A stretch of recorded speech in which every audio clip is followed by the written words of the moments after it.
Who on earth can comfort me and love me like you do?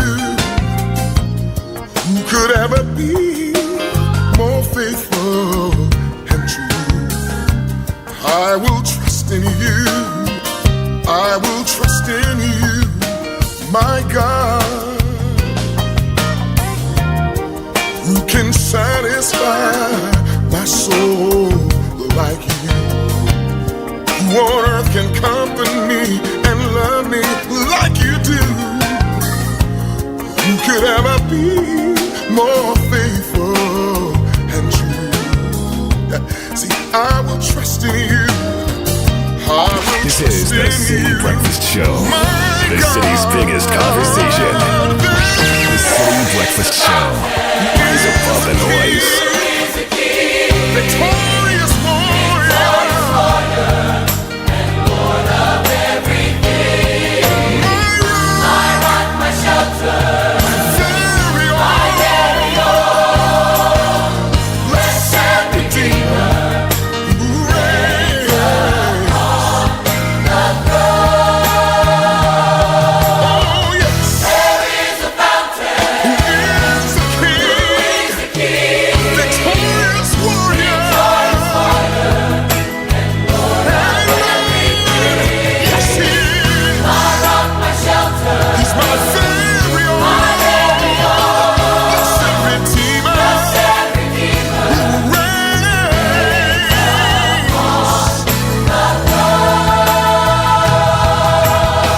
Citi Could ever 97.3. be more faithful and true? I will trust in you. I will trust in you. I will trust in you, my God.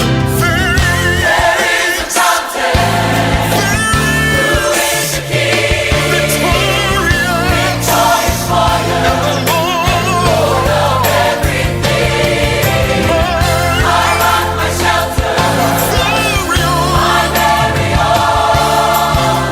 Blessed Redeemer, who reigns upon the This is the Citi Breakfast Show, the city's biggest conversation. There is a fountain. Who is the King of Kings? He's my victorious warrior. And he's my Lord. He's my Lord of everything. He's my rock, my shelter. He's the one we can lean on. Nobody like him. Hallelujah. He reigns. He reigns. Yes, he does. He's a glorious Savior.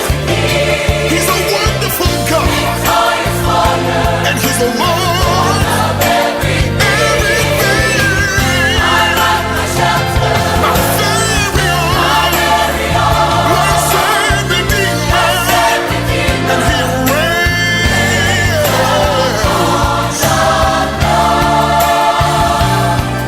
Who reigns upon the throne. Who reigns Relevant Radio. This is Citi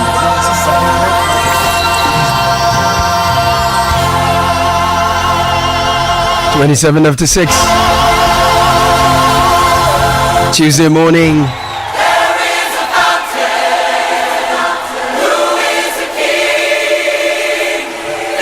Alvin Slaughter.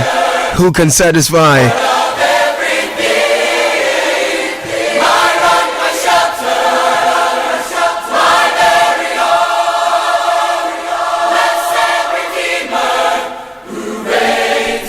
Beautiful song, powerful way to start your morning. Who can satisfy my soul like you? Who on earth could comfort me and love me like you do? Who could ever be more faithful, true? I will trust in you, I will trust in you, my God. Living water, rain down your life on me, cleansing me, refreshing me with life abundantly. River full of life, I'll go where you lead. I will trust in you. I will trust in you, my God. Oh, I love this. There is a fountain. Who is the King? Victorious warrior, the Lord of everything. My rock, my shelter, my very own. Blessed Redeemer who reigns upon the throne. This morning, who can satisfy your soul? See, I will trust in you. I will trust in you. Only He can. God, there is a fountain. He is a king. He is a king. Victorious warrior. And Lord of everything. My rock, my shelter. My very own.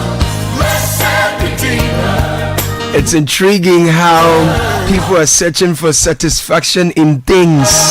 Some are looking for power, and they think once they have power, they'll have satisfaction. They are looking for things, possessions, acquisitions, and they will go all lengths to find all those things they want. But this morning, true satisfaction is not in things. You would not find that fulfillment in things. So you need to ask yourself that soul-searching question: who can satisfy you? Who can satisfy your soul? It's a good question to start your day with. Satisfaction will not come from things. It will not come from power and positions and from people even. You will be disappointed very soon if you put all your desires and trust in people and things and positions.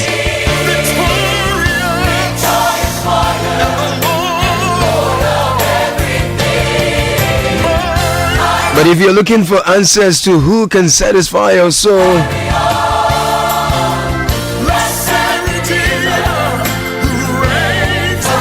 Alvin Slaughter is giving us some ideas. If I were you, I'll be looking for this fountain. Who is the King, the victorious warrior, the Lord of everything? And make him your bedrock. Make him your cornerstone. Make him your limestone. Make him your lighthouse.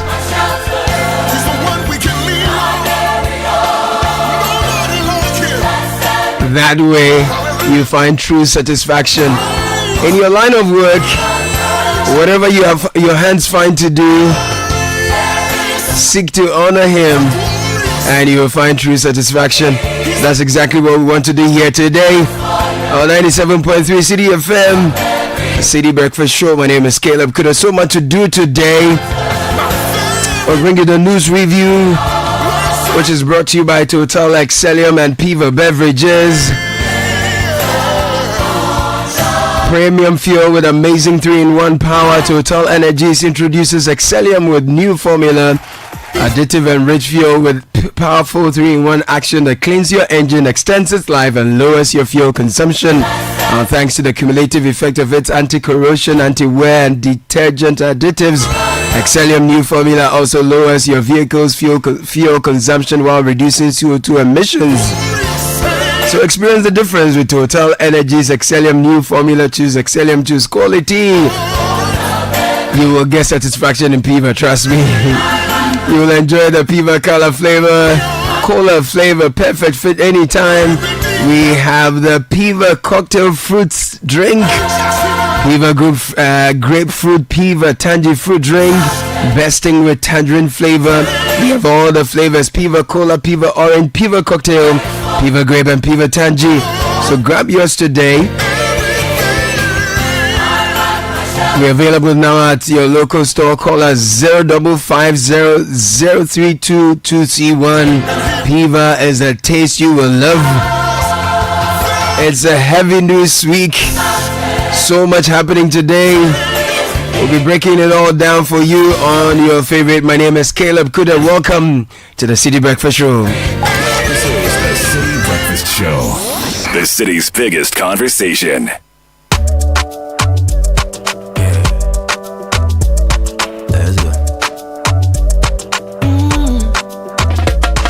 My body, when you wake up in the morning And you know the money calling. Oh, you a work. But you know it's out in your side. If I believe with us, if I hold my hand and believe, cause you know it's out in your side. And when you dream, no say I live for you. And when you hustle every day, many wanna go. Anything you do, I live for you. Many want. If I believe I live your side. Fidelity. If I believe with us, fidelity. If I know I lay your side, fidelity.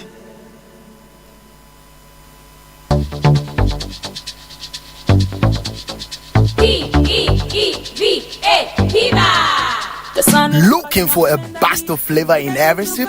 Discover the refreshing taste of Piva beverages. Enjoy the classic Piva Cola flavor, perfect fit anytime. How about a fruity adventure? Try our delightful Piva orange fruit drink packed with recognized citrus flavor. Craving something exotic? Our Piva cocktail fruit drink brings the tropics to you. For a sweet and juicy treat, grab our grapefruit drink and don't miss out on the refreshing Piva Tangerine fruit drink, bursting with tangerine flavor. Piva Cola, Piva Orange, Piva Cocktail, Piva Grape, Piva Tangerine.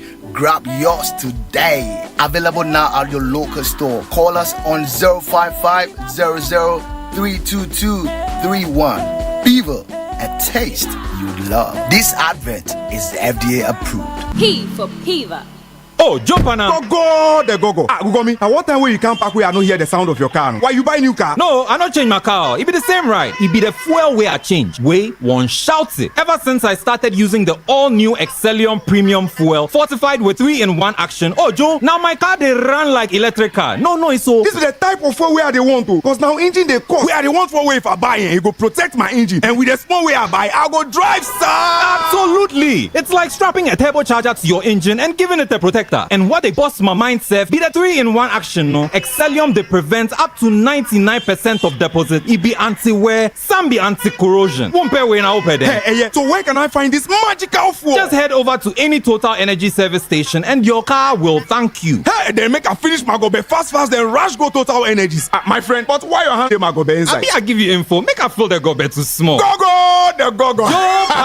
Excellium is designed to protect your car engine, decrease fuel consumption, and lower CO2 emissions. Don't say fuel, say Excellium. Choose Excellium, choose quality. This is the Citi Breakfast Show, the city's biggest conversation. If I don't love you, I missed the mark. So it all comes down to love. Stephanie, come and join me on this one. Unleashing the power of relevant radio. This is Citi 97.3.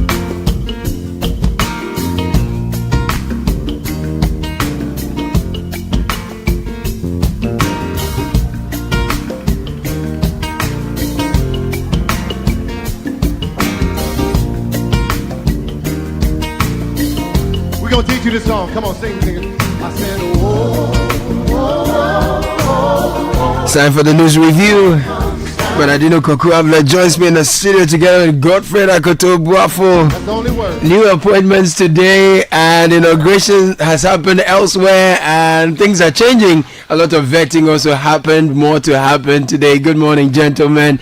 We're even expecting more names. Yeah. Because, the man was sworn in on 7th. Yep. He says he will release his list in 2 weeks. Yep. Today is the 14th day. Yeah. So we're expecting, I think, the final 11 ministers and then a whole lot of deputy ministers. Yeah. And this whole lot of deputy ministers? As in 23 or more. Because you have about... So we have foreign... No, what I'm saying is that you have released you have 12 ministers plus 11. That's 23. So at least 23 deputy ministers plus the 16 regional ministers. And then my point is, usually what he does is he will release the names of the presidential staffers and those things before the ministers come. If you look at the pattern. Yes. So this dawn we got a few names. 5 hours ago. Yeah. Good. So that suggests that by close of today we'll know the rest of that. I'm just using, I don't know. So that story is online. Yes, it is. What tends to happen? Names. Yeah. So this is what tends to happen with our work now. 20 years ago, the graphic will have it on its front page. Yep. but now it will be on citinewsroom.com. Yes. So Joyce Bawak, Bevlola, Shamima Muslim named the Mohammed's new appointments. Correct. That's the way Citi chooses to do it. I don't know if you have other websites. Yes, so Joyce says Joyce Bawa, Stan Dogbe, Seth Tekbe, and Shamima Muslim take on key presidential roles. But if I stay with citinewsroom.com, Trump pardons nearly 1,600 Capitol riot defendants as he signs first orders of presidency. Elizabeth Ofosu Ajare Ahmed Ibrahim to be vetted today. Ghana's poultry sector in crisis, urgent revamp needed. Eric Opoku here. And Harun Idrisu says LGBTQ plus is repugnant to his values and ethics. Cocoa production is facing severe decline, lowest in the last 20 years. This is Eric Opoku as well. So we're starting on the online and we'll come to the main line. So for example, Channel 1 News also, apart from the Setekwe Joyce Bauer named Mohammed's new appointment, also leads with the Western Region NDC assures 138 MMDC aspirants of fair vetting. So that's 138 for just 17 or 18. More stories. Trump may face pushback on tariff policy. This is VOA congressional correspondent who I had a chat with yesterday on the point of view. Meanwhile, Joe Gidisu, former minister for roads, says hasten slowly with digitizing toll collection system. This is the road toll discussion that Agboja brought up. And yesterday we had Joe Gidisu, a former minister of the sector, endorsing tolling, but just asking that we do it in a different way. Cocoa production has declined. We are in the lowest in 20 years. Eric Opoku, the nominee. Appointee market is funny. He says, Eric, you himself have been, but Jasu. That was the summary of this. Other stories: 345 million cedis needed to implement free tertiary tuition policy. Harun Idrisu and Abuja says interest on 113 million cedi road debt balloons to 665. So there's a lot of road discussions to be had this morning. Yeah, and every SHS to cultivate farms. This is Agriculture Minister nominee speaking on My Joy. Captured on My Joy as saying. And then interest on 113, Bernard, you brought us that already. Muslim community asks Mahama to reverse appointment of NLA boss. They say it is haram. The gentleman was interviewed. He was very clear. Just leave him alone. He says haram. Oh, please. Okay, cool. Go for it. Let's get into the telegraph. Sander had a long interview with him. Okay. Referenced Quran. The guy's mind is very clear. Okay. And I think we should just let this matter rest. Okay.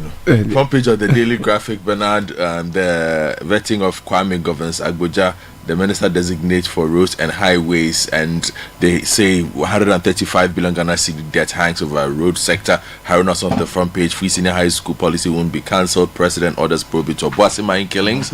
On the front page of the Ghanaian Times, road tolls to be reintroduced with digitized system according to Abuja. On the Ofanko in Sawam Road, travelers headache, and I will give you details on that. Donald Trump sworn in as president.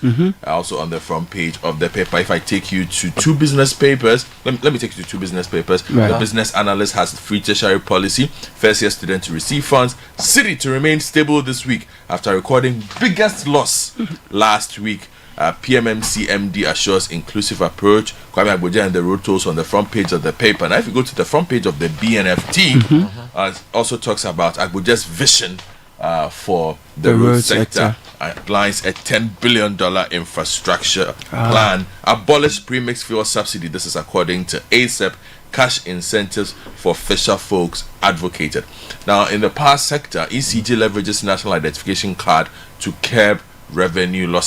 Something pretty nice. The Bust welcomes Afeti Awono as new MD, and similar to what we saw Samir could do. Mr. Provençal was also around to welcome the person who is replacing him.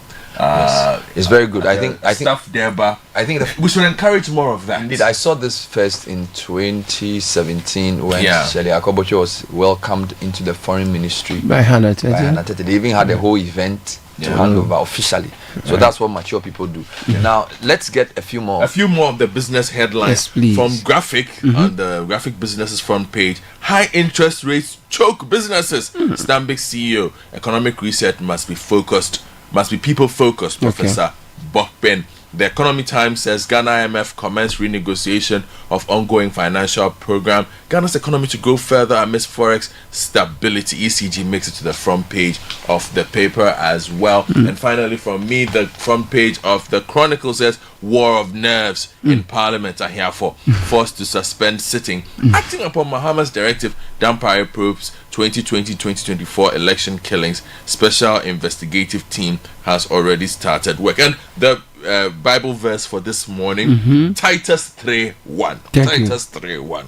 Remind them to be subject to rulers, to authorities, to be obedient, to be ready for every good deed. Let me just give you one final one on the BBC. And Trump, in his own unique way, has captured all the headlines. So, Trump declares border emergency and scraps asylum app in immigration crackdown. That's story one. Executive order delaying TikTok ban gets sign off. So the TikTok ban, which was contemplated by the previous administration, Trump has withheld it. Now, this two significant ones. Trump orders US to leave World Health Organization. Okay. He also essentially has vowed to leave the Paris Climate Agreement and says drill, baby, drill. Oh, this man. Yesterday we had a whole discussion about this. Now, what I want to do for you, if you don't mind, is to give you the sort of the new appointments. Okay. So President John Mahama has announced, and I'm reading Channel 1 News now, has announced appointments to the office of the President aimed at strengthening governance and improving operational efficiency. So this was in a statement signed this morning by Felix Kwachio Fosu. So here are the names. Joyce Bawa Muktari, appointed presidential advisor and special aide to the President. Okay. Which is a role she's continued from the man's not being in office, right? Stanislav Dogbe has been named Deputy Chief of Staff for Operations. Yeah. Then you have Nana Oye Bampoado has been named Deputy Chief of Staff for, I think, Legal and Administrative. Okay. Former Finance Minister Seth Tekwe appointed President Advisor on the economy. Then you have Professor Francis Dodu, a man you know very well, President Advisor on National Anti-Corruption Program. Thought that was interesting. Yeah. Thought that would be more sport related, but he does more than sport anyway. Like Gbeblo Latte, special aid to the Alliance of Sahelian States. Now this should not be surprising. Yes. When the Malian president came to town, he was part of his delegation. True. And he's been with him in the West African trips. Nana Yajantua, interesting one. Yeah, that's very interesting. Because she was CPP. Yeah. Presidential candidate. No, she was General Secretary of the She used to be the PRO for PRC. And then she became CPP executive member. She's a presidential staffer. Beatrice Anamfio, a spokesperson for Mahama, presidential staffer. One that a lot of media publish happy with, Shamima Muslim, deputy presidential spokesperson. And then Professor Kuku Danso-Boafo, who was the head of their manifesto team, is the cabinet secretary. Now, the cabinet secretary issue was raised at vetting yesterday. So these are the stories. Now let's go to vetting. Daily Graphic talks about the massive debt in the road sector. The past government left behind 135 billion Ghana cedis debt in the road sector. The Roads and Highways Minister designate Kwame Governor-Sagboja has told the Appointment Committee of Parliament. He said the amount comprised 100 billion Ghana cedi commitment debt, 20 billion Ghana cedis for unpaid certificates for roads executed to be paid by the government of Ghana, and 15 billion Ghana cedis certificates at the road fund. Quote, in 2018, the government was owing about 113 million Ghana cedis, and the interest on the 113 million this year will be 665 million Ghana cedis. I spoke about road tolls as well. A member of the committee asked whether the suspension of the road toll without recourse to Parliament was legal and sought to know his position on the introduction of road tolls. Responding, Mr. Agboja said during the tenure of the then Minister of Roads and Highways, Yunusa Hussaini, the accruals to the road fund moved from around 250 million Ghana cedis annually to 1.2 billion Ghana cedis, and now 2 million currently through enhanced actions. He said it was based on such increased accruals that the previous minority cautioned the then government against the decision to suspend or cancel road tolls. He spoke about how he will consider a digitized version of this. Now on that, hold on for me, on the back page of the Daily Graphic, the president of the Institute of Engineering Technology, Henry Kojo Boating, has suggested the payment of road tolls be factored into the renewal of roadworthy certificates. He said there was no need for the introduction of toll booths which disadvantaged some persons, but rather a system that ensured equity for all vehicle owners to pay on the renewal of their roadworthy certificates should be implemented. You can take Haruna. Yeah, so as you said, on Abuja, the main story was the digitization. Yeah. Something that was similar in both vettings was the capping of funds. Yeah. So Haruna Idrisu says the Get fund will be uncapped. Kwame Abuja is talking about uncapping the road fund. And I think capping simply means, even though these are earmarked funds for specific amounts of revenue, the finance minister can put a certain ceiling on it, so that when you get to that percentage, the rest can be used for other things. And that affected the Get fund and the road fund. So Haruna Idrisu, who was vetted for the Minister for Education, says we will uncap the Get fund. He reaffirmed the government's commitment to doing this to unlock additional resources for infrastructure development in the sector. That's point number one.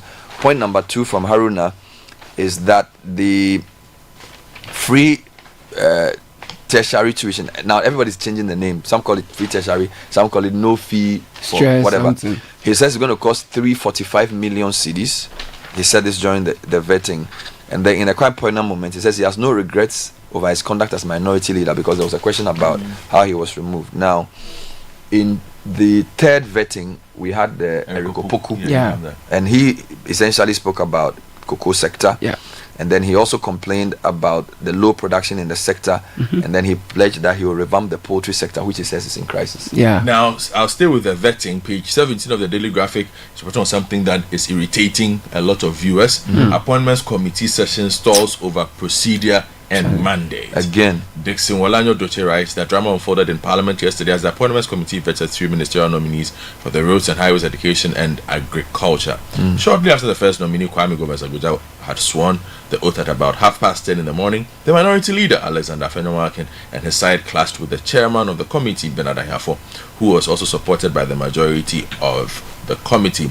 This followed a disagreement between the majority and minority sides of the committee over procedural details and the actual mandate of the committee. Okay, now later today we are told Elizabeth Ofosu-Adjare and Ahmed Ibrahim will be vetted together with Agnes Momolate. Thank you. So on citynewsroom.com now, the Appointments Committee of Parliament will resume its vetting process on Tuesday, and the following nominees are scheduled. So Ahmed Ibrahim is Minister Designate for Local Government, Chieftaincy and Religious Affairs. Agnes Momolate is Gender, Children and Social Protection Minister Designate. And then Elizabeth Ofosu-Adjare. So far we've seen Haruna Idrisu, we've seen Eriko Poku, Kwame Gavin Agboja. Tomorrow we would have Ablajifa Gomashi, Minister Designate for Tourism, Culture and Creative Arts. Emilia Arthur will be next. That's Fisheries and Aquaculture. George Opariado, Minister Designate for Youth Development and Empowerment. Goes on and on. Thursday we'll see some. Friday to Monday we continue the cycle. Let me give you a Western regional story where they are vetting 138 aspirants for less than 20 MMDs at 14 assemblies. So the leadership of the NDC in the Western region has assured the 138 people seeking to be considered for the position of district chief executive for the 14 assemblies of fairness as the party conducts its vetting in Second D. So far, Amenfis has the highest number of interested persons, 16, while Prestia Huni Valley has the least of just one candidate.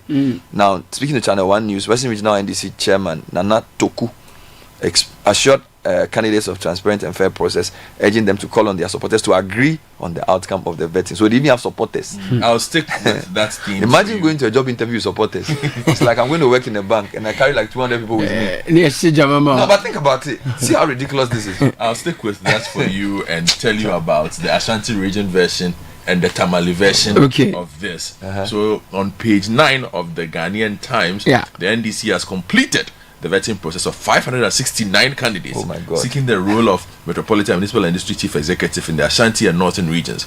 A total of 343 persons have applied for consideration for the positions for the 43 administrative districts in the region. That's the Ashanti region. Out of the 343 applicants, about 20 of them are women, with the Trimanwa Biaja North Municipality having the highest number of applications of 16, followed by the Jurassic Choduma, while Obuasi West has the least number of 2. Now, a total of 226 individuals have submitted applications for the positions across the 16 districts of the Northern region. Sanerugu Municipal leads with the highest number of applicants at 23, followed by Pandai with 17 and Tamale Metropolitan with 16. A lot of people will be disappointed. And guess who's playing a key role here? Tell me. Mr. Mohammed Abdul Salam, the chairman of the party in the region. He's the Northern Regional Secretary. You said there was also one in Ashanti. Yes, I've told you about that. Okay, so there are so so many people are applying for it's this. happening everywhere. Let me take you to let's talk about story. Of on the Ankoy front Sawam page of the Ghanaian Times. Yeah. The details are on page 12 of the paper. What is supposed to be a comfortable trip using the Ofankon Road has become a distressing ordeal for both commuters and residents along the stretch as a result of the poor nature of the road. The reason for this is that section of the 33-kilometer international road connecting Ofanko to Nsawam, which is part of the Accra-Kumasi road, currently undergoing construction, have significantly deteriorated, resulting in potholes that are progressively evolving into manholes. The deteriorated portions and sections are between Amasaman and Toman, and Sapeman and Nsawam bypass. Traveling on the road can be quite uncomfortable due to the jostling of vehicles, which causes passengers to collide with one another, occasionally leading to minor disputes among others. Now, the other human interest story, this week we spoke about water problems in Ho. Now, there's another one, tension in Krobo.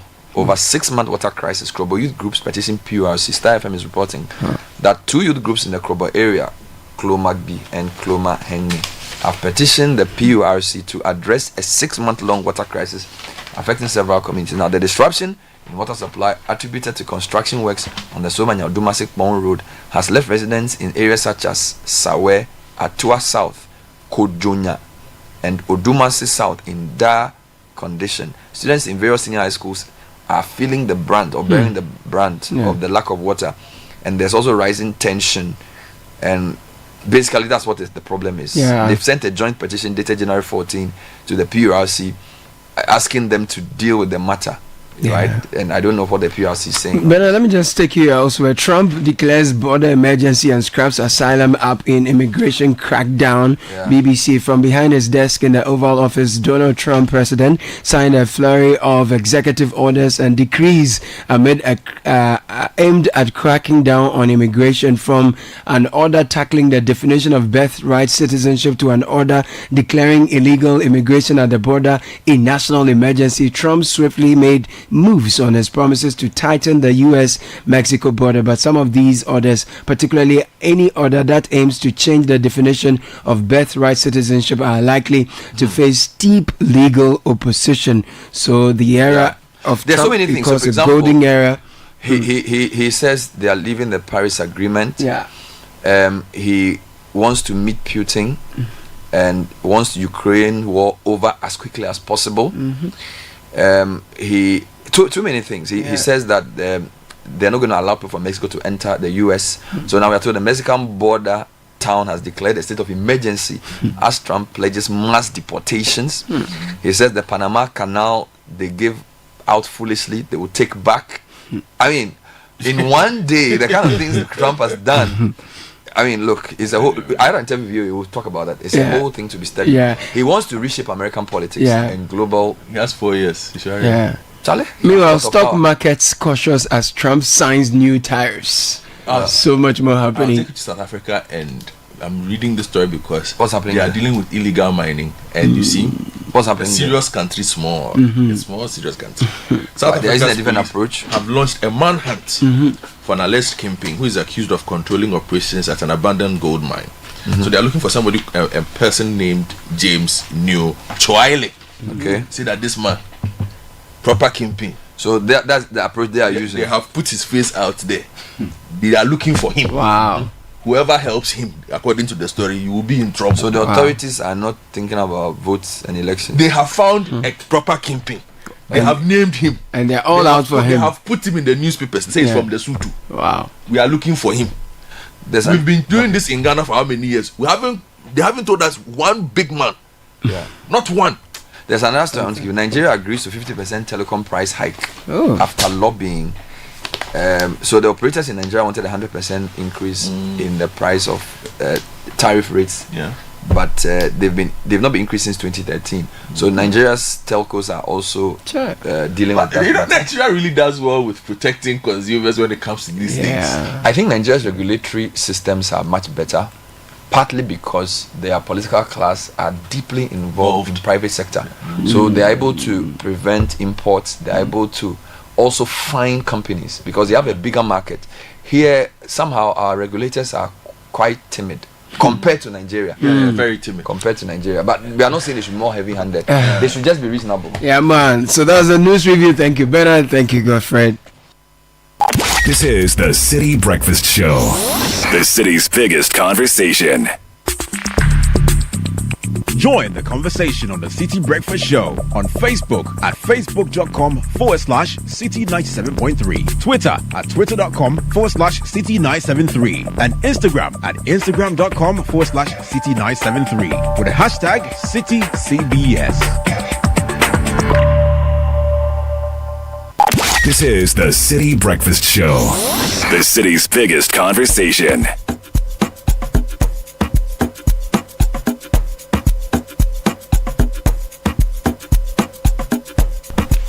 Getting into the City Business News shortly, which is proudly brought to you by Girl, EcoBank and MTN.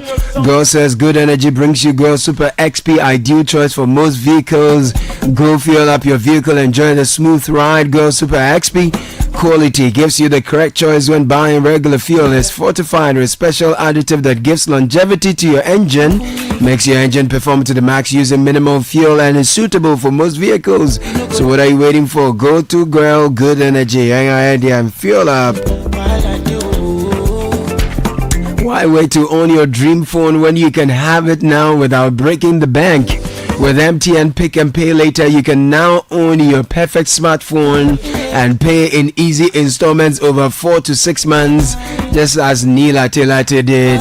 The best part is all your phones come with up to 3 GB free data, so you can share your pictures and get all the biggest scoops online for the first 6 months after purchase. Simply dial *170#, choose device Pick and Pay Later under the loan menu. Start the process with just a small initial deposit.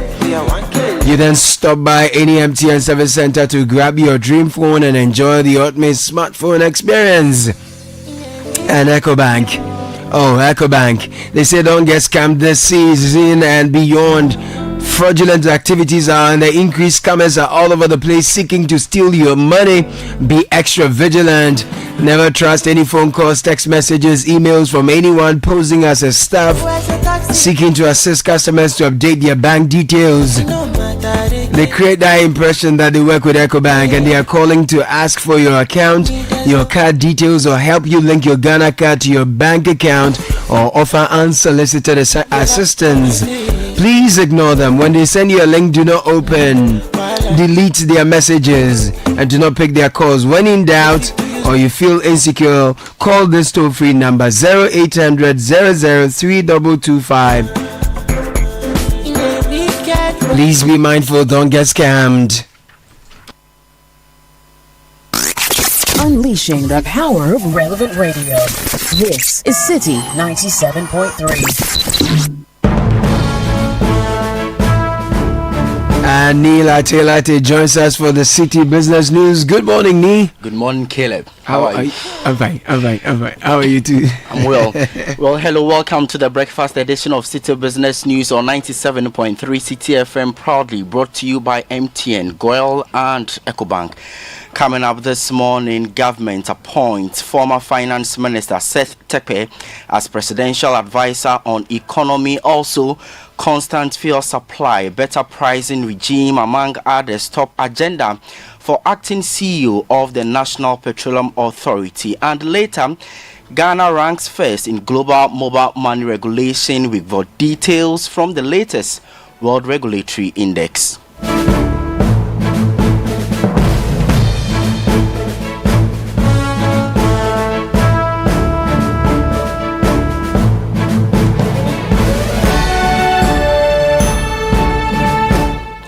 I am Ni Lati.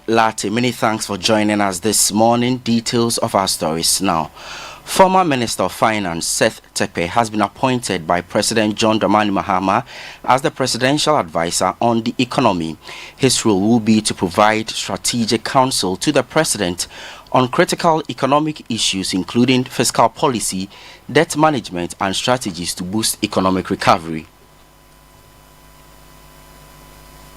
Tekpe's appointment comes at a time when Ghana faces economic headwinds, including rising inflation, public debt concerns, and currency depreciation. This places him at the center of Ghana's efforts to navigate economic challenges and drive sustainable growth. He will be collaborating with Finance Minister-designate Dr. Kasayel Atoforsen in pursuing a raft of economic policies under the John Dramani Mahama-led administration. Tekpe brings a wealth of experience to this new position, having served as finance minister from 2013 to 2017. During his tenure, he was instrumental in implementing key fiscal reforms, including initiatives to improve public financial management and stabilize the national economy. His extensive background includes his role in negotiating Ghana's extended credit facility program with the International Monetary Fund and steering efforts to introduce policies such as the Energy Sector Levy Act (ESLA) to address energy sector debt. The new advisory role is a testament to the government's commitment to leverage and expertise to address the country's economic challenges. It is expected that Seth Thekpe's experience and insight will help shape policies aimed at fostering growth, stabilizing the macroeconomic environment, and enhancing investor confidence.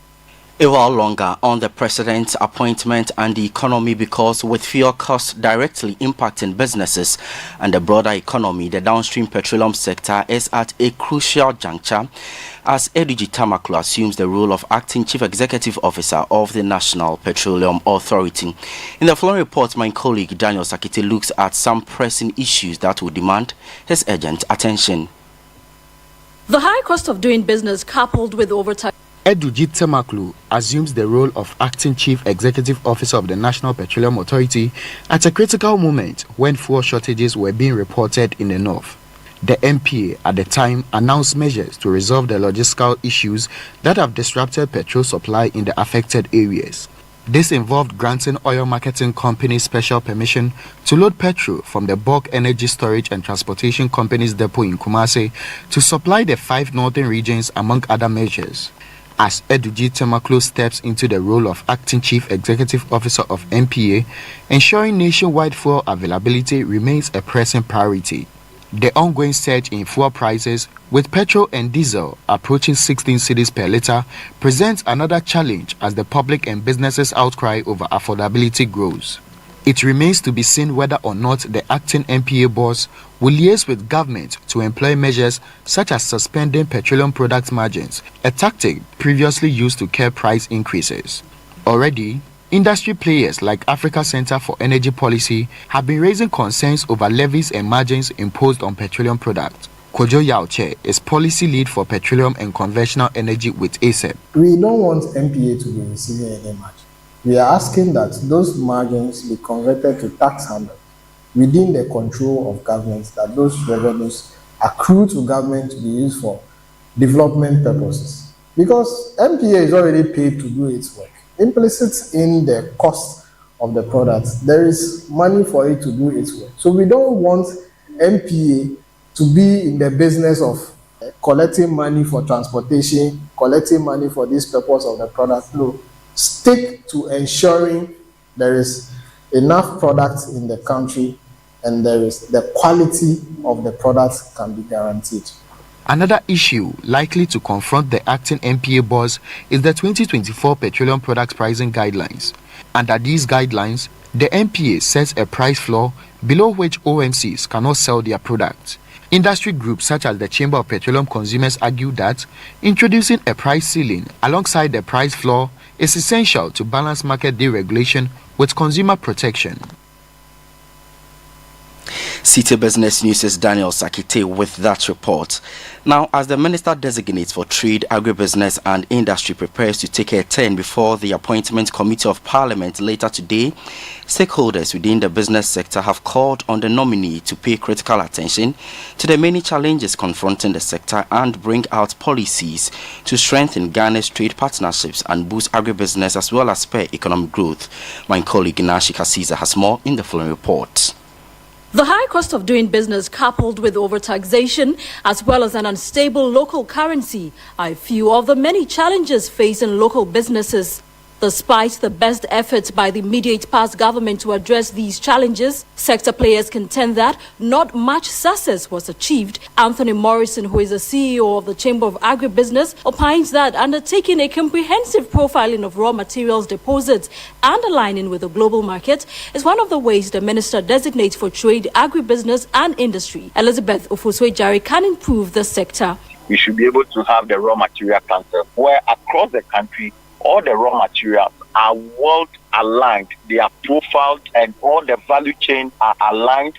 Then we look at where are the global markets, where are the national markets for this product. By the time we are able to do this, we can even quantify the raw material deposit and its value. So based on that, we know that as a country, in the next 10 years, we are able to move Ghana's total GDP from where it is to maybe $1 trillion. The president of GUTA, Dr. Joseph Obin, on his part, says it is critical for the new government to take measures to help mitigate the high cost of doing business and commit to reducing the influx of foreigners in the retail space. What is expected most of the high cost of doing business and then the issue of the foreigners in the retail trade is also a very key issue for us. We expect that we go back to the drawing board and then, if possible, revise the investment laws to contain the influx of these foreigners in the retail trade. Dr. Joseph Obin is president of the Ghana Union of Traders Association, GUTA, and in Nashike Caesar's report. Now, Ghana has been ranked as the best in the world for mobile money regulation according to the 2024 GSMA Mobile Money Regulatory Index. Ghana scored 95.06%, improving on its previous score of 92.56% in 2023, which had placed it third globally behind Rwanda and Pakistan. Here's more. The report highlighted Ghana's progress in financial inclusion driven by its mobile money interoperability platform. The platform, developed by the Ghana Interbank Payment and Settlement Systems (GIPS), forms part of GIPS' broader financial inclusion framework, which has increased financial inclusion rates from below 70% in 2023 to over 90% currently. Rwanda came in second with 95%, while Pakistan ranked sixth with 92.81%, trailing Qatar, Malawi, and El Salvador. Despite these successes, the report raised concerns about the impact of consumer taxes such as the electronic transfer levy on mobile money adoption and financial inclusion. This comes at a time when government has committed to abolish the e-levy, a move many stakeholders have lauded. It also noted that such taxes have reduced transaction volumes and values, posing a risk to the progress made. The 2024 rankings evaluated 90 countries using 40 indicators grouped in 6 key areas. Ghana achieved scores in transparency and disclosure requirements, authorization and consumer protection. The country also scored above 90% in integrity and oversight, with policy enablement registering about 84%. Nete Ajaho with that report. On the forex market this morning, the dollar trading at 15 cedis 80 pesos, the British pound at 19 cedis 80 pesos, and that of the euro going for 18 cedis 90 pesos. And that's it for the breakfast edition of the Citi Business News. Our top story this hour: government appoints former finance minister Seth Sekpe as presidential advisor on economy, constant fuel supply, better pricing regime, among others. Top agenda for acting CEO of the National Petroleum Authority. And Ghana ranks first in global mobile money regulation. We brought you details from the latest World Regulatory Index. For more on these stories and more, you can visit our website, citynewsroom.com/business. My name is Ni Lati. Do have a good business day. The other day, I visited Kweku at his spunky new office to congratulate him on opening his business. And man, was I impressed. The business is just moving quick. The sales, customers, everything is just working seamlessly. The secret? He said, it's MTN Business Broadband. In this fast-paced environment, we need fast and reliable internet to support all business types. No laggy online meetings, great download and upload speeds, impeccable business management systems, all inclusive. I mean, you can have it all. Sharp! I signed on immediately. To enable your business stay ahead and stay connected, make sure you're signed on to the best internet made just for businesses. MTN Business Broadband. Sign up today on broadband.mtn.com.gh. page and manage your account on my MTN app. Call 0244 308 111 for more information. We are good together everywhere you go. For over 60 years, Good Energy has served you top quality fuel. Goil brings you Super XP for a smooth ride. It is available in Goil stations nationwide. Goil Super XP is fortified with special additives which help your engine perform better and use less fuel. Goil Super XP is quality fuel, the ideal choice for most vehicles. Energize your ride with Goil Super XP. Who feel ya? Huh? Who feel? Good energy. Joy, dear.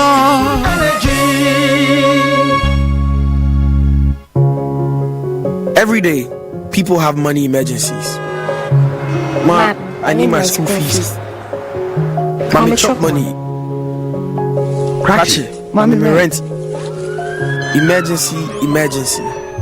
Now, there's a new emergency number in town. More money, challenge and enjoyment. At the top life we got. Dial star 770 hash for money emergencies and chop life. For emergency access to your bank accounts, transfers, utility payments, loans, and more.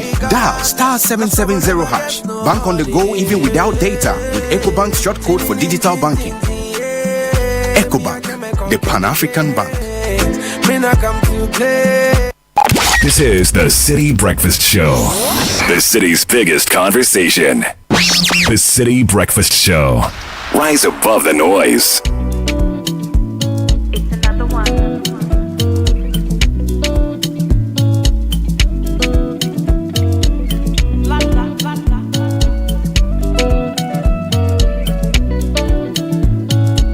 Oh my God. Now me say I know.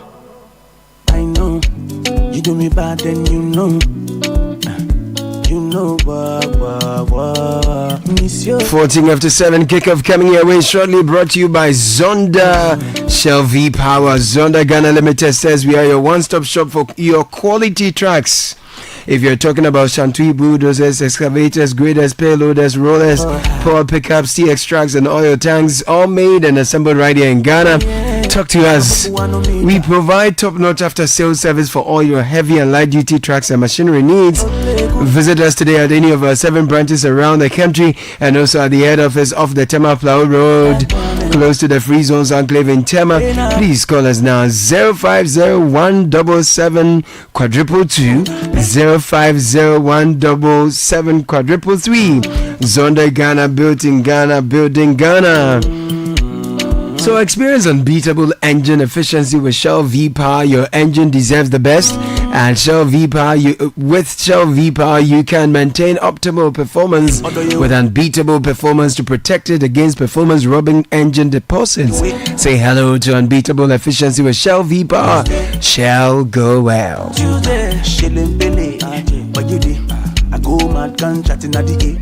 I go mad gun chatting at the A for. That's one way take you away. I do you? Where you lead me, go for a tungo. Where you lead me, go for a. Yeah, this is Gabby's favorite part of the song. Yeah, it's a jam. Yeah, it's a vibe. Where you leave me, go for a tungo. I'm sorry. Take heart, bro.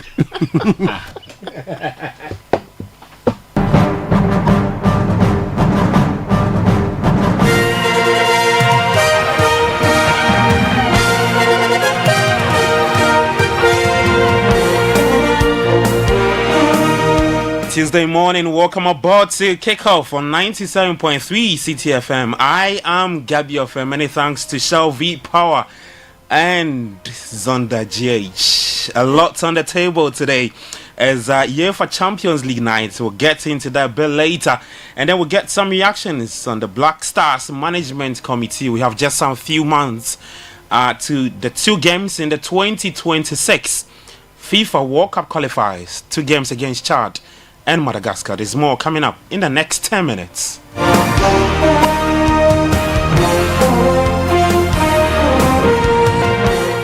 Alright, so let's get into our first story. And sports analyst Jerome Moshri is strongly opposing the concept of a Black Stars Management Committee, describing it as outdated and inconsistent with modern football administration.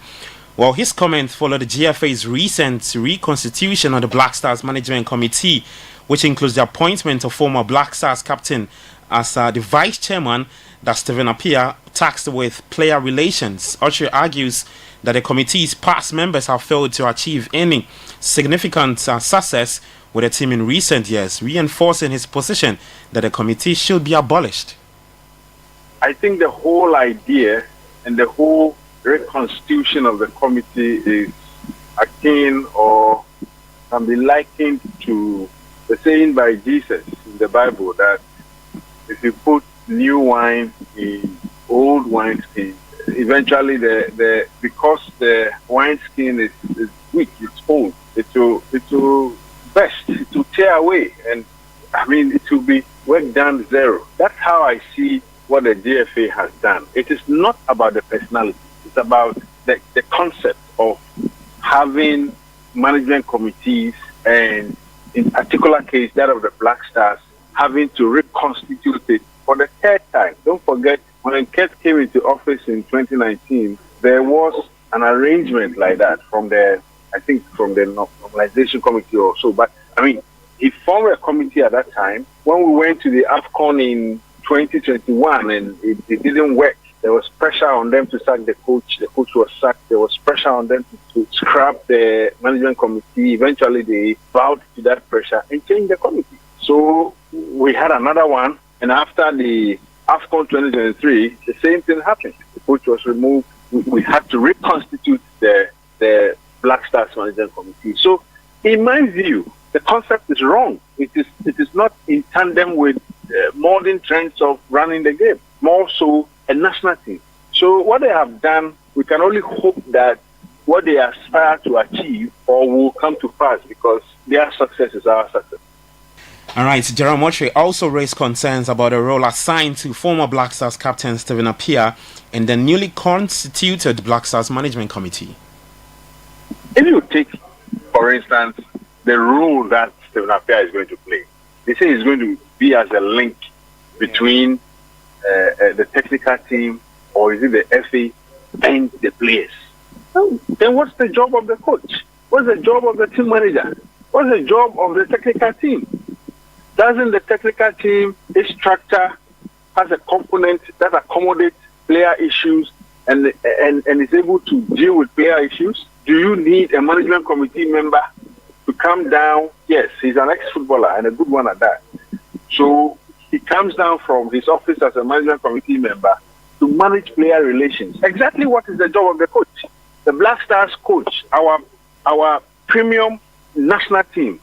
If coach cannot maintain good relations with players, then how is he going to coach them? How is he going to coach the players? You don't need a link. This is a creation of the FA just to satisfy interest that some of us struggle to understand. Well, interesting thoughts by sports analyst Jerome Oche speaking in an interview with City Sports. Now, away from that, former Ghana Football Association Executive Council member Samuel Enimadu has pledged not guilty to charges brought against him by the GFA's prosecutor. In a detailed written response structured around 5 key points, Enimadu challenged the validity of the charges, describing them as defective, and the charges were filed on January 9, accusing Enimadu of bringing the sport into disrepute. Now, this followed his claims that certain GFA members had threatened to relegate his club, that's Young Apostles, who play in the Ghana Premier League. While in Europe, a dominant second half display helped Chelsea beat Wolves to end their 5 games winless run in the Premier League and move into the top 4. Tosin Adarabioyo, Marco Correa and Noni Madueke were the goals for Chelsea. The victory moves Chelsea into 4th, 2 points clear of Manchester City and Newcastle United. And Chelsea also ended a run of 5 games without a win. Here's their boss, Enzo Maresca. Yeah, as you said, win game after 5 games where we didn't win is complicated. But I think in the 5 games that we didn't win, the performance was always there. I said already many times that probably the problem has been inside the box, where we could be a little bit more clinical. And yeah, tonight was important to win the game. I think the first half, 40 minutes, the team was brilliant, score goal, create chances, And then happen again the same thing that already happened in the last 4 or 5 games, that when we concede, we lost a little bit of confidence. Then second half, I think we controlled the game, we scored twice, we could score more. And yeah, we are happy for the 3 points. In the front.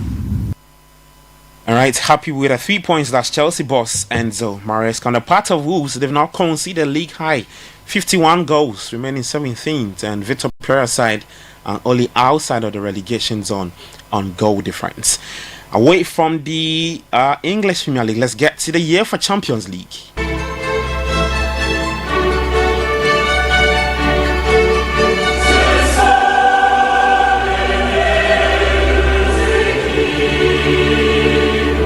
Alright, big games coming up tonight. Is match day 7 and returns for the first time in 2025.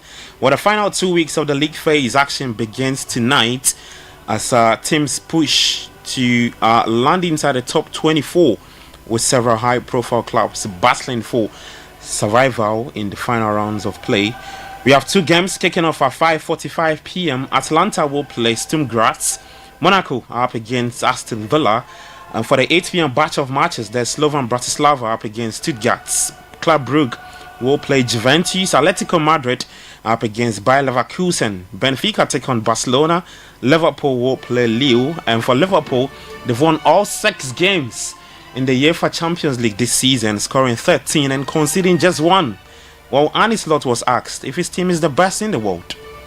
His opinion means definitely something to me, because he's shown at Brentford how well he's done so many years for this club, and without spending crazy amount of money, just every time he's able to perform with his teams very good in the Premier League and make it so hard for every top 5, top 6 team to play against him. So his opinion definitely means something to me, but I think it's far too early for me to say these things. We have to face a lot of teams. Champions League format this season is also difficult. Can we judge the league table in the Champions League? Because every team faced different teams. So you can be lucky or not with the draw you had. Don't think we were lucky though, but... Alright, so that's Liverpool's manager and his lot speaking there. Well, some more games coming up. Bologna take on Borussia Dortmund. Real Star Belgrade will take on PSV Eindhoven. For the games coming up later today. So we'll be back later tomorrow for all the results. In the transfer market, Manchester City have signed Lens centre-back Abdulkader Kichanov on a 4.5-year contract until 2029. For Chelsea, they are set to sign French defender Mamadou Sarr from Partner Club Strasbourg. And Nottingham Forest centre-back Mourinho has also agreed a deal in principle, 4 years contract, which will keep him onto the club at the club until 2029. Finish it off with some tennis, and Coco Gauff's winning run came to an end against Paula Badosa in the quarterfinals of the Australian Open. The American third seed arrived at Melbourne as the most informed player on tour, but she's out and not progressing to the semi-finals. But let's hear from Paula Badosa, who's through to the semis. Well, Paula, what a mind-blowing performance. Your first Grand Slam semi-final. How does it feel?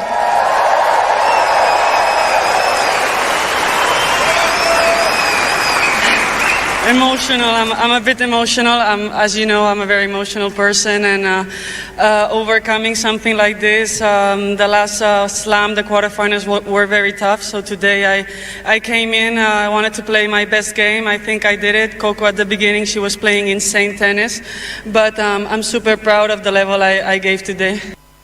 Alright, so that's Paula Badosa. She's through to the semi-finals of the Australian Open, the women's singles. Later today, defending champion Arina Sabalenka will take on Anastasia Pavlyuchenkova this morning at 8 a.m. For the men's singles, Novak Djokovic, he's the defending champion looking to win a 25th Grand Slam title.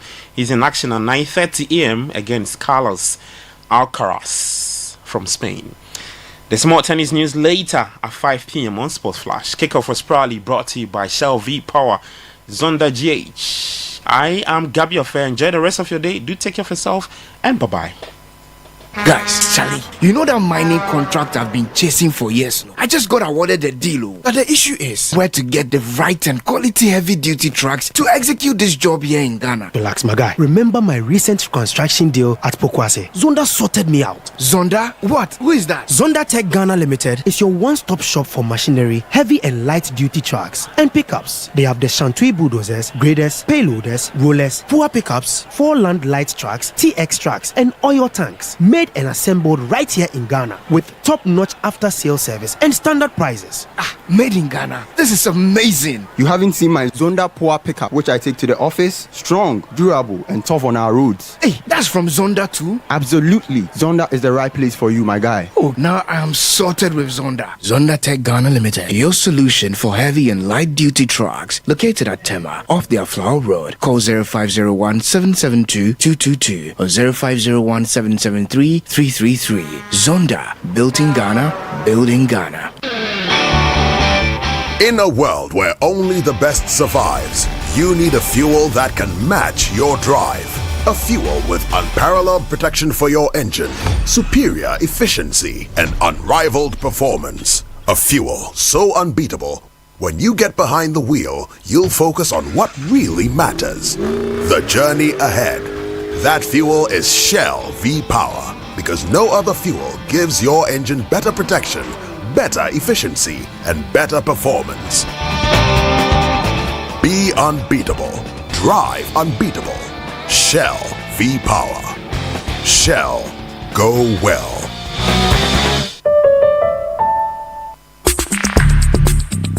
Join the conversation on the Citi Breakfast Show on Facebook at facebook.com/Citi97.3, Twitter at twitter.com/Citi973, and Instagram at instagram.com/Citi973 with the hashtag CitiCBS.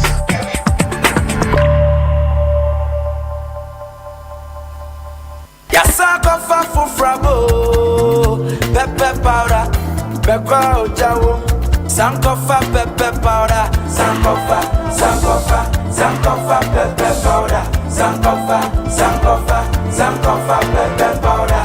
Etienne Hawon, go better than your potoyua. Sankofa got you covered. Go for Sankofa pepe powder. Sankofa, Sankofa, Sankofa pepe powder. Abuna bunu abonje krakra. Sankofa pepe powder. Red and hot, very natural. Sankofa pepe powder. Chinchinga and Nambia. Sankofa pepe powder. Noodles, Ghana jollo. Sankofa pepe powder. Esisia nete. Sankofa pepe powder. Sankofa, Sankofa, Sankofa pepe powder. Sankofa, Sankofa pepe powder. Sankofa pepe powder. Imagine waking up in a beautiful home you can call your own, or watching the value of the plot of land you invested in grow year after year. This 2025, Apollonia City is inviting you to start the year right by making a smart investment in property. Apollonia City offers high-quality real estate that is ever appreciating. At Apollonia City, the value is not just your home or land. It is also the area that surrounds it. Tarred roads with safe speed limits, drainage for even the most punishing floods, and neighborhood planning that ensures your view will never change. Choose any of our serviced or semi-serviced plots or any of our beautifully crafted homes and enjoy up to a 3-year payment plan. Call us on 0275 577 577 or 0542 777 222 and let's help you start the year right. It's time to reset yourself and everything around you for success in the new year. Tune in to the Effective Living Series 2025 this January on Channel 1 TV and Citi FM. Start your year with insightful discussions and expert tips on personal growth, health.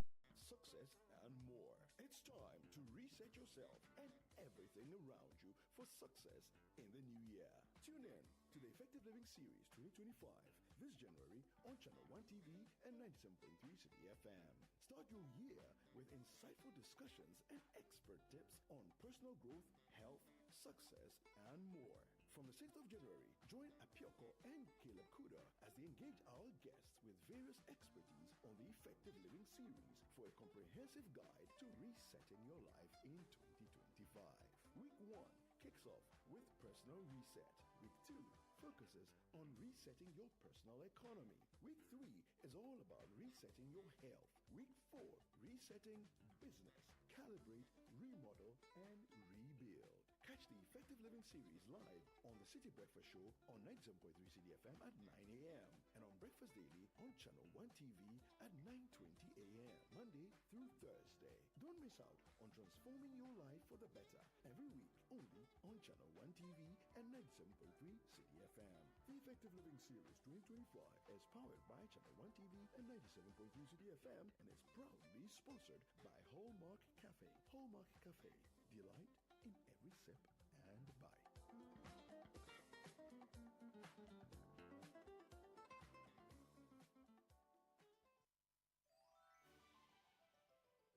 The festive season is here. You know what that means. Groceries, bills, and so many unplanned expenses. But don't panic. There's a cool new feature on Haptel you have to know about. It's called Pay Small Small. Yes, like the name says, Pay Small Small. It's Ghana's first widely and instantly available buy now, Pay Small Small service. With Pay Small Small, you can buy food, groceries, airtime, and pay all your bills without paying the full amount upfront. So this festive season, you're sorted. Pay a small fraction of what you're buying now and spread the rest into 3 weekly payments. All you need is your Ghana card to activate it and you're set. It's the perfect solution to keep your pockets in check this festive season and beyond. So don't wait. Go to your Haptel app now and choose Pay Small Small as your payment option. Haptel is everything you.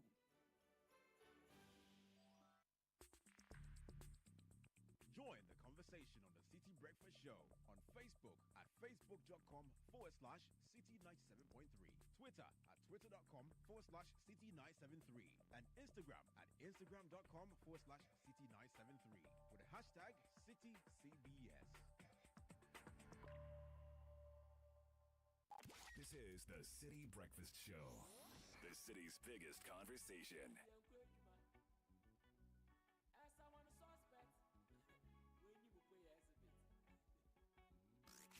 Unleashing the power of relevant radio. This is Citi 97.3.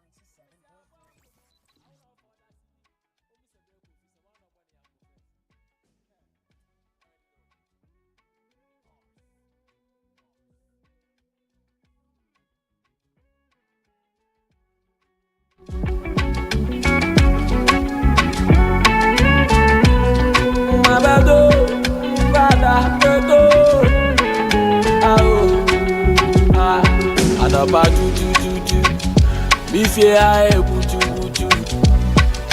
Badi bia mede ne kopa ne fiere taka mo buju Tapu kuchu Nase brusa e wama musu Ete tribia wesi ane ndabrofu ina bedi njubu Awa mwonyi dia Nyamno peno medo kwa motia Guess me nebia memia Nasu apempe mapea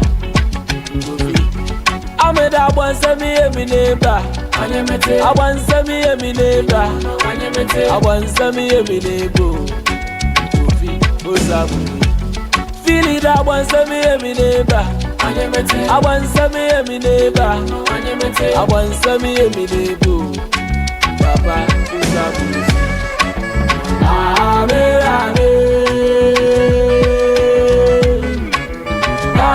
anjangu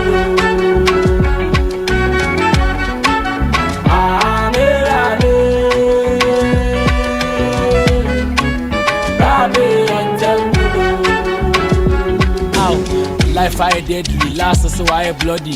Miscan citrus giving out to my die hobby. They be an believing time in the boy, member how margin. I'm out full of my life. Yes, you all about my man. Life in this shit, I don't know. Life I the motion walk from my mammy do cool. We hear we Bemensu. Now so much I should show man. No, I didn't sue. We are see a soon or Brana bomb Sakura. That boy I too. Life in your clear, life I play, life. So it's 7:37 on the Citi Breakfast Show, and there's a lot to say today.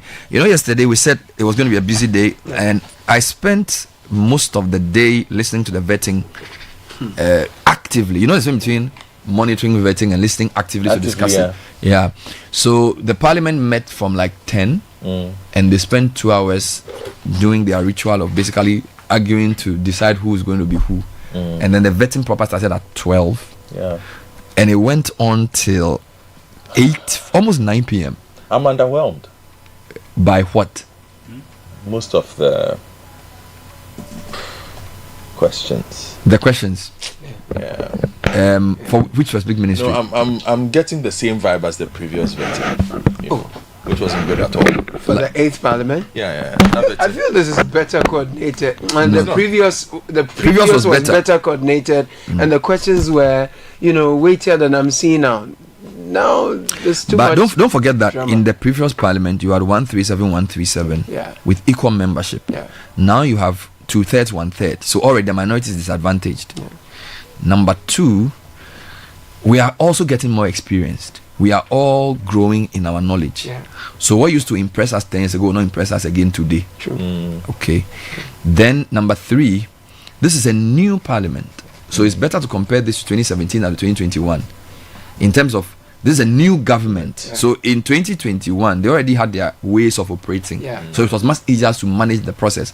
But in 2025, it's like everything is fresh. So as I use group dynamics, Yeah, I think the group is still storming because they spent 2 hours on whether Appointee Markin could make his initial statement or not.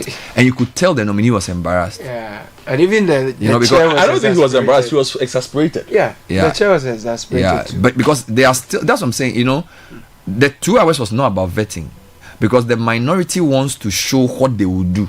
Yeah, but the public temperament of the chair also needs to be worked on. Yes, because he seems to shout a lot and his mic is always loud. You're right, there's a lot of, but you see, Akoto, I think it's good for us to see this.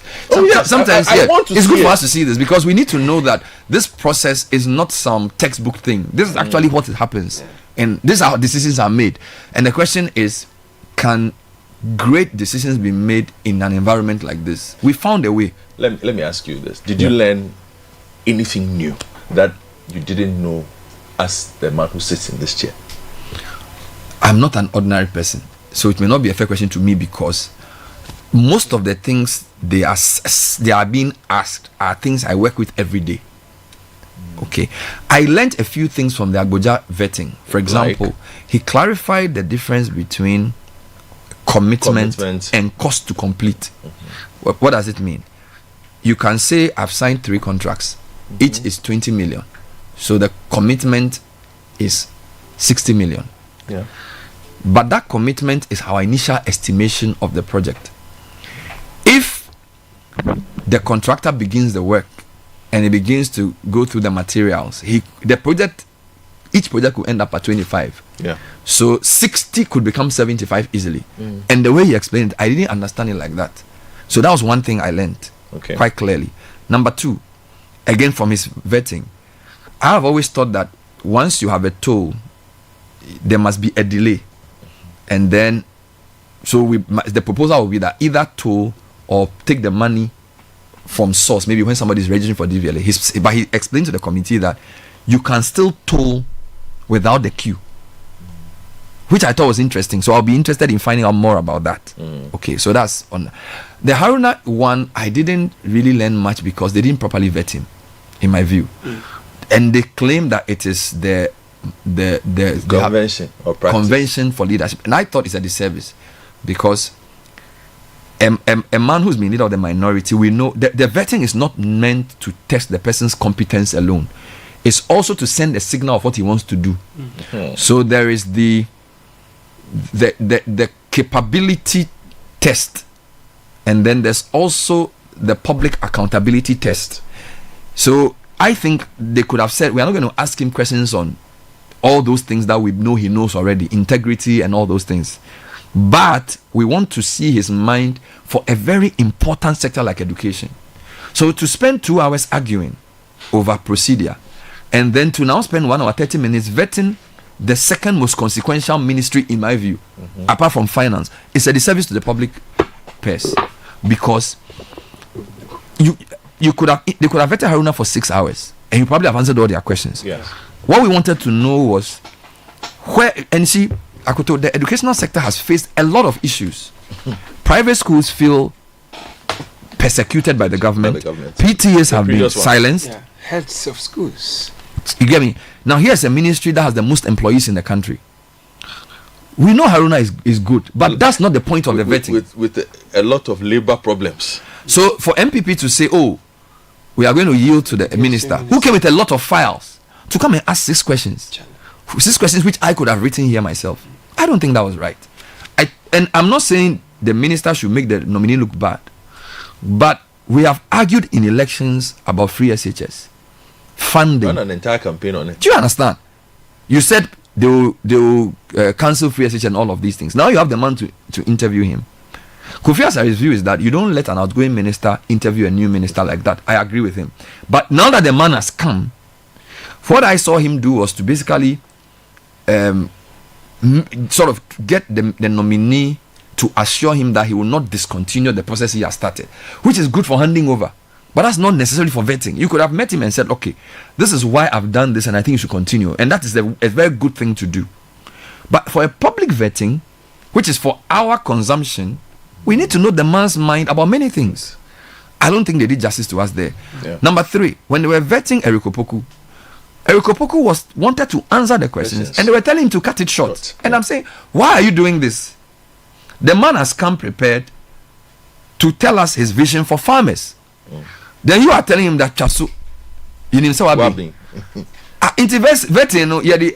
Do you get my point? This is the business. Who is the vetting for? That's the question. So it's like, we didn't come to listen to whether he has been or not. What is his plan? What is his plan for the peasant farmers? What is his plan for value addition in agriculture? The drought situation. Do you get it? And Eric Opoku was a very vocal ranking member who is willing to talk. This is my problem. The people who were being vetted did not come and say, oh, Charlie, this one, look inside for me. They want to be vetted. And then you are hiring the guy and asking him, so what are you trying to achieve? I know you've been sitting since 9. But that's the public duty. That's why you campaigned. That's your job. I mean, yesterday I came here at 6. I go home almost 11 p.m. and I'm not even paid by the taxpayer. So you can't say that we are all working. Do you understand? We are all working. So the fact that you are working means that not to 4. We finish now. We are there because once they work, we also have to work. Our correspondent was there the whole day. He's not complaining that they should give him quick. Okay, let me do the story quickly. So what I'm saying to the MPs is that look, we are watching you. We are watching you, and you have to do a thorough job. All right. A vetting is a very important platform for policy discourse. So you don't go and rush people on the basis that we know you are good. I don't think that's right. This is the first time that most Ghanaians will hear these guys make a public comment on the sector they are going to take. So you have to be thorough. Allow the people to be questioned. The chairman should not do this. I mean, if somebody wants to ask a question, even me sitting here, when I want to ask a question, I have to give it a basis.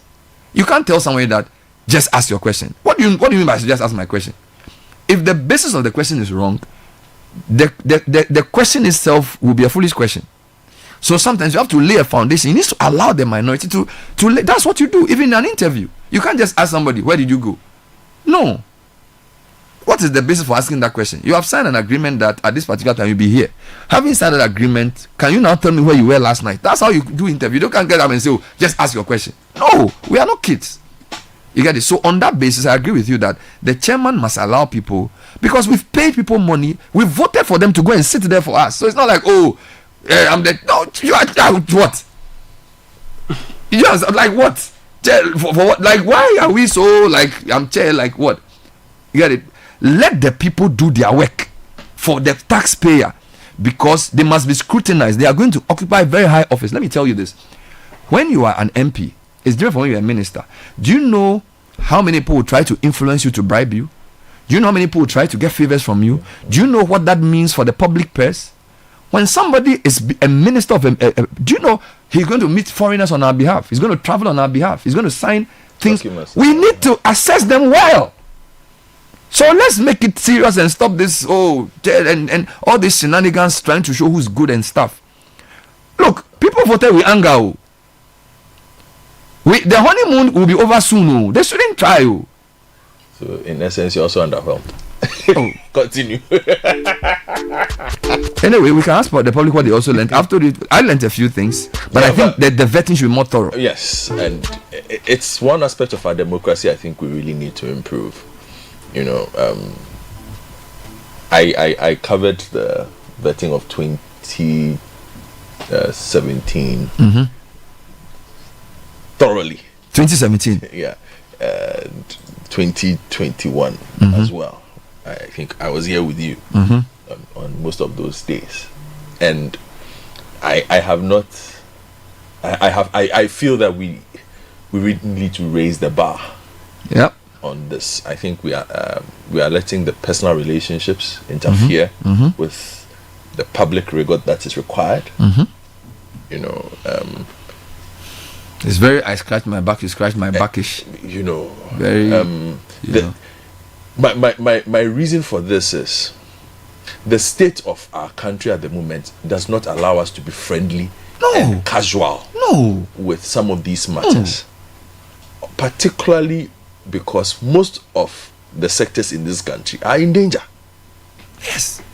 Agreg, yesterday when he was there, he spoke about cocoa and where it is.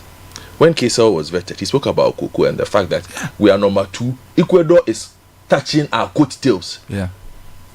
What does that mean for farmers in this country? Yeah.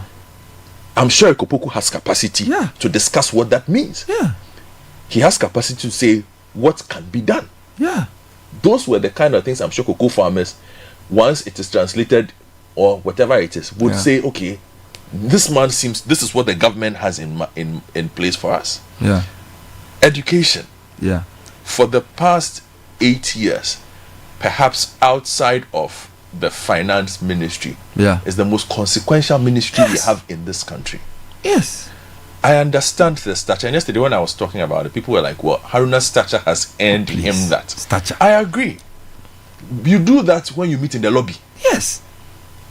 But be professional. For the representatives that you are of us, we expect that you would ask and probe and try to give us a much deeper understanding, a much deeper idea of what is about to happen with a sector that everybody's frustrated with. Just last week, the president had to issue an emergency order so that schools will get fed. With relief food. With relief food. Can you imagine? And not a whimper on that. Relief food. No, let's not do this. We have budgets coming up. You have NAT to deal with. Tewu, Nagrat. Plenty. The CCT. The ones who have been not even them. The training colleges have been have been on strike since forever. They have been very upset for the past 2 years. They don't listen to anybody. These are things that you don't want to play with. I kind of get the feeling, and that's what I'm waiting for some of the other sectors. Hopefully, this improves as we go along.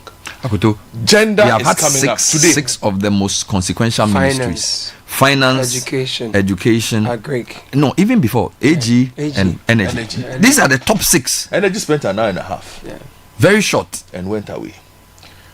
We are having gender today, right? No. Yes. Now yes. So today, so today we have local government, children, gender, social protection, and then trade. Trade is coming. In every modern democracy, every modern society as it is now, the role now Momo is about to take is nominated for. It's top 4. In most modern democracies now, it's very important. Social protection. Do you know what goes under social protection? What is the demography for kids in this country? Children. What is the percentage of our population that can be classified as children? There are lots. The base is broad. Women. What is the percentage of? They are about 50 over 51% now. Exactly. So if you are going to sit that person, which is why I was really upset with the vetting that was done for Adjo Asafo. Yeah. And again with the pretext that he's a leader. No, but the performance and the lack of rigor there was reflected the work that she went to do there. Yeah. Because it set the tone. Because she let her feel that it wasn't important. She went there and behaved as if the job that she had didn't matter. Meanwhile, a lot of lives depend on that. Yeah. A lot of the funding that comes into this country, guess where it goes? It goes into social protection. It goes into women. It goes into children. Yeah.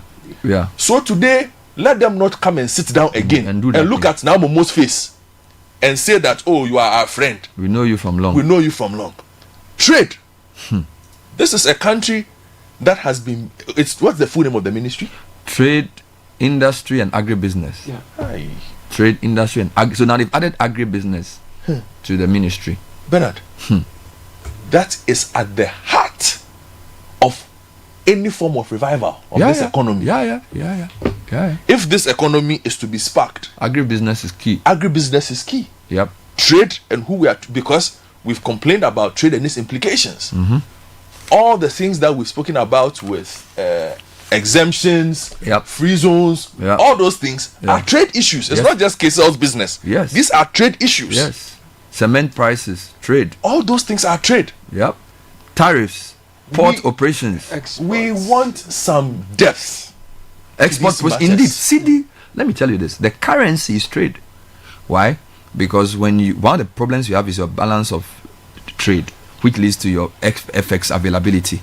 There's a big conversation around, and I expect to hear this today, return of export earnings. So we have a positive trade balance, but we are always looking for dollars. Dollars, yes. Because most of the companies that export, the money doesn't come back here. Yeah, they send it away. Is the name Elizabeth Ofusue-Jare? Yes, is that the name? It is. I am hoping the committee will take this, and this is the other final point to add to you.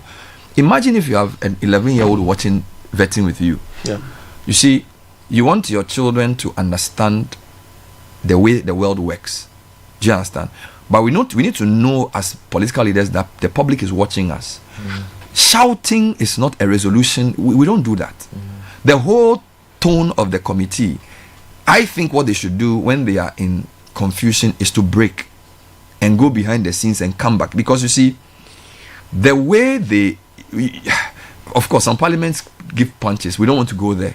But we have to be more decorous and we have to be more serious about this is people's lives we are talking about. An economy on its knees should not be vetting ministers with such fun. No. You know, the reason the road, in my view, the reason the road one went far was that it's self-interest. The road minister is always the minister with the most questions to answer. Because constituents visibly see if I have a road or not. So if I rise and say I need you to do a road for me, at least I've tried. So everybody on the committee wanted to ask the question on roads. And I'm saying the committee, you are not there for yourself, you are there for us. You cannot have a minister for education sit in front of you and only 8 questions, 6 from Uduchum, 1 from the sports minister, and the rest was asked by Appointee. How? Education? Don't you see the schools under trees? School feeding? Every week people are calling. Especially as education has been one of the flagship. Even universities have delayed opening. Yeah. You get it. So, I don't know. Textbooks. I think education even ties into the fact that when you drive around Accra, a lot of these children are not in school. Yeah. These children that you see back, it's an education problem, partly, because why are all these kids instead of being in school? Because as I'm driving here, you see these kids, they come on your window. Why aren't they in school? There's even a whole cassette called NEET, not in education, employment or training. Yeah. That number is a substantial number. More than 1 million, actually. All right. So this is the tone we've set. We'll come back and do a few things. And by the way, some people have come into office and they've signed plenty of executive orders already. Yeah. But there's a final ministry that will be vetted today. The local government, our favorite. So that's like the first one. And religious. That's the first. So the first one will be local government. Ahmed Ibrahim. And then the second one will be the gender, and then the third one will be trade. So we'll be live there. We'll be covering it, and we're urging the committee to raise their game. The familiarity is too much. The familiarity, you see, they're not reflecting the mood of the economy. At all. They are too happy. They should take. They should. People say the country is broke. They should raise their game. They should raise their game. Cry. So 4 minutes to 8 on the Citi Breakfast Show. Financial freedom, peace of mind, and smooth retirement planning are nice phrases to hear. Well, at Old Mutual, they are not just mere phrases, they form the DNA of our very being. So whether it's making sure your child's education is taken care of when you are no more, or ensuring lives, or saving to start a business, or preparation for retirement, Old Mutual is that insurance company that cares for what really matters to you most, being that certain friend in those uncertain times. So call 030-600-0700 or visit oldmutual.com.gh for more information. Old Mutual, do great things every day. If you're looking for litigation-free land, contact Royal Kingdom Estate, who specialize in land acquisition, construction, design, property management, and more. Properties located in places like Accra and Ibri. Land start from 90,000 cedis with flexible payment plans. Affordable homes ranging from 2 bedrooms also available, and premium furnished apartments at airport is available for rental. Call 055-755-5909 or send email to info@royalkingdomestate.com. And lead the change with the university built for tomorrow's leaders. Heritage Christian University College set up to provide a missing link in tertiary education through creativity and innovation. Now, since 2018, we've given over 450,000 cedis as startup grants to a number of students to start our business. There is a huge emphasis on entrepreneurship, technology, and practical learning with professional certification. For more information, contact us via phone 020-229-8399 or visit htuc.edu.gh for more information. And make the season unforgettable with a brunch or a supper dinner at the Africa Regent Hotel. We have some mouth-watering delicacies and soothing melodies in a relaxed atmosphere. If you are in need of modern equipped space for conferences, meetings, events, and parties, the Africa Regent is just a call away. So reach us on 0302765180 or WhatsApp 0268265386, or just walk to our front desk and talk about booking. The Africa Regent Hotel, simply Afropolitan. Central University has opened applications for 2024-2025. They have the following accredited programs: MSc Accounting, MPhil Accounting, MBA Human Resource Management 18 months, MBA Entrepreneurship also 18 months, MBA Finance 18 months, or MBA Accounting 18 months as well. MA in Education or MPhil in Education, Bachelor of Public Health, Postgraduate Diploma in Education. So apply now to enjoy flexible payment terms. We also have exclusive discounts for all alumni, ICGC members, ICGC pastors, and their children. Number to call is 030-7020-540, 030-239-618. Visit central.edu.gh for further details. Central University, raising transformational leaders through faith, integrity, and excellence.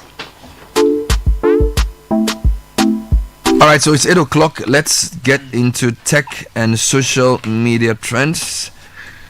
And it's brought to us by First Bank Ghana and Telecel. If you're sending money to Gambia, Guinea, Liberia, Nigeria, and Sierra Leone, it's very easy through the Pan-African Payment and Settlement Systems PAPS. All you need is to visit us with your cash, and your money is sent in no time. To receive money, you need an account with us. This is one way First Bank Ghana puts you first. Call 0596-921-921 to find out more about PAPS.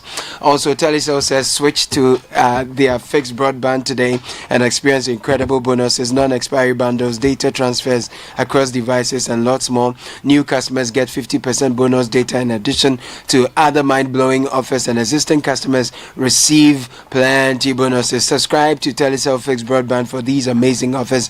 Dial *900#, use the Play App Store, use the Telecel Play app, or visit the Telecel retail outlet. Telecel.com.gh is where to visit online. Terms and conditions apply. Telecel, connecting energies. Tech and social media trends with Susu Graham. Susu, what's trending? Oh, you know how it is. Again, there was Premier League last night, so of course a few football trends. Premier League, how long they play? You know the weekend can be long, and there were midweek games. And you see tomorrow we'll see Champions League teams trending. You know how it is. Yeah, but so Sanchez, Chalobah, basically the Wolves Chelsea game, various players, Madueke trending from that game to start. Okay. Then of course Trump inauguration. So yesterday he did his inauguration. You know, it was done indoors, smaller events than usual because of the weather and that kind of stuff. So very different vibe. Then of course, Haruna Idrisu is also trending.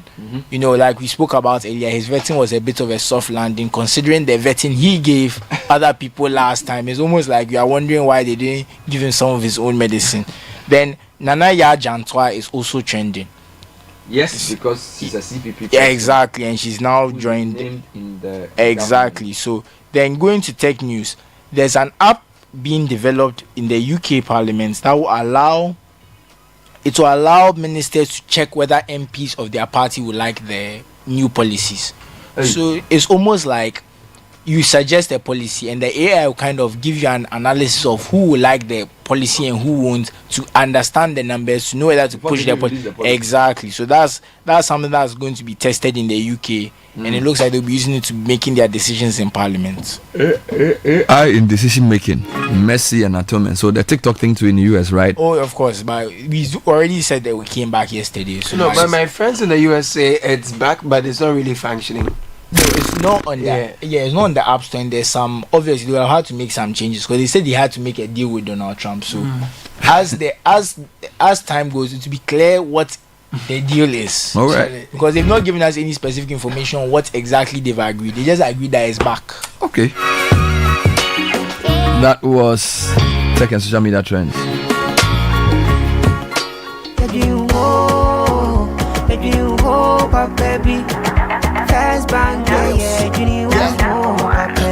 You're looking for a bank to rely on.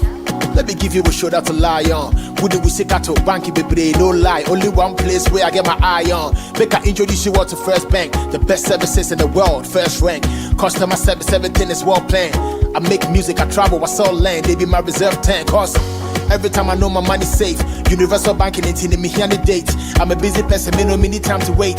Now I got to Spain, even when I'm in the States. My me blue shirt.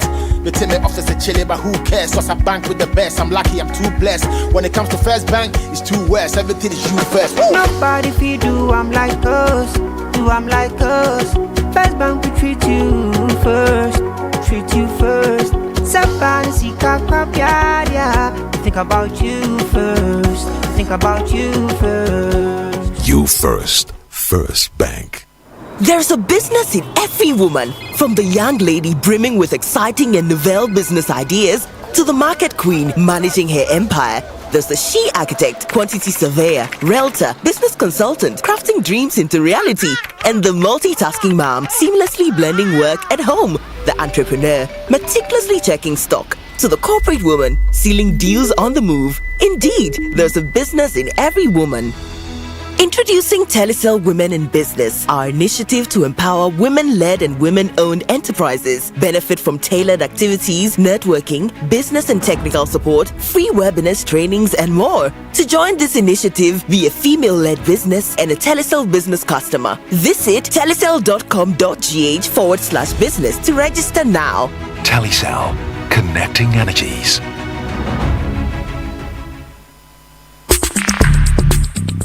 Join the conversation on the Citi Breakfast Show on Facebook at facebook.com/Citi97.3, Twitter at twitter.com/Citi973, and Instagram at instagram.com/Citi973 with the hashtag CitiCBS.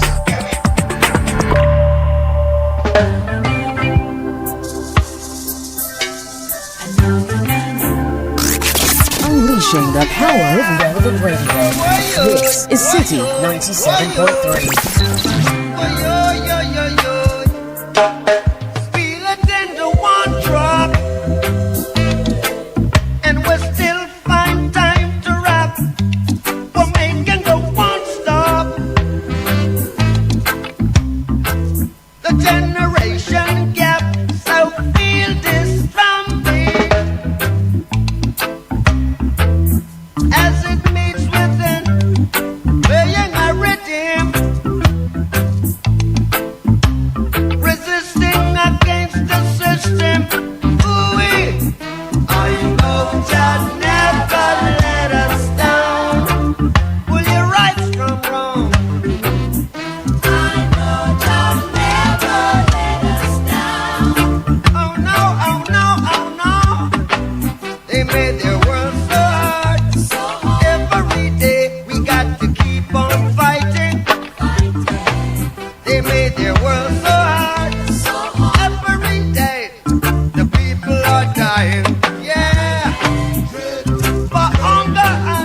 Well, we want to hear from you on the vetting. We've been showing it live on TV and radio. You can comment 05499869996. There seems to be a sense of disappointment in studio in relation to the rigor of the process and also the discord between the chairman and the minority leader. They haven't found a way to work together, and the shouting. Let's hear from you. 054. Are we seeing it different than you? Are we making too much out of this? 05499869996. We'll read some of your comments shortly. But Translight Solar is here saying the future of energy is here and it's more affordable than ever. Translight Solar, your trusted brand in solar solutions for the past decade, is making it easier for you to own a reliable power system. Now, with our special flexible payment program starting from 49,000 cedis, you can now power your home or business with just 30% upfront and spread the rest for 24 months. It's that simple. Say goodbye to Dumso and high electricity bills and say hello to uninterrupted sustainable energy. This year marks our 10th anniversary and we're celebrating you. Be among the first to take advantage of exclusive discounts and giveaways while securing your spot in the future of energy. Call Translight on 050-424-9229. That's 050-424-9229. Translight Solar, wherever there's sunlight, there is Translight. And if you're ready to drive innovation and take the next step in your career, apply for Ashesi University's Master's Program, which combines world-class education with African relevance. Regardless of your career aspiration, an Ashesi Master's Program equips you with the skills, the ethics, and network to lead boldly. Applications are open for our 2025 cohorts. Learn more at ashesi.edu.gh. We'll be talking about Mohammed's new appointment shortly. The 8 on the constitutional review plus the 7 or 8 who were announced to work in his office.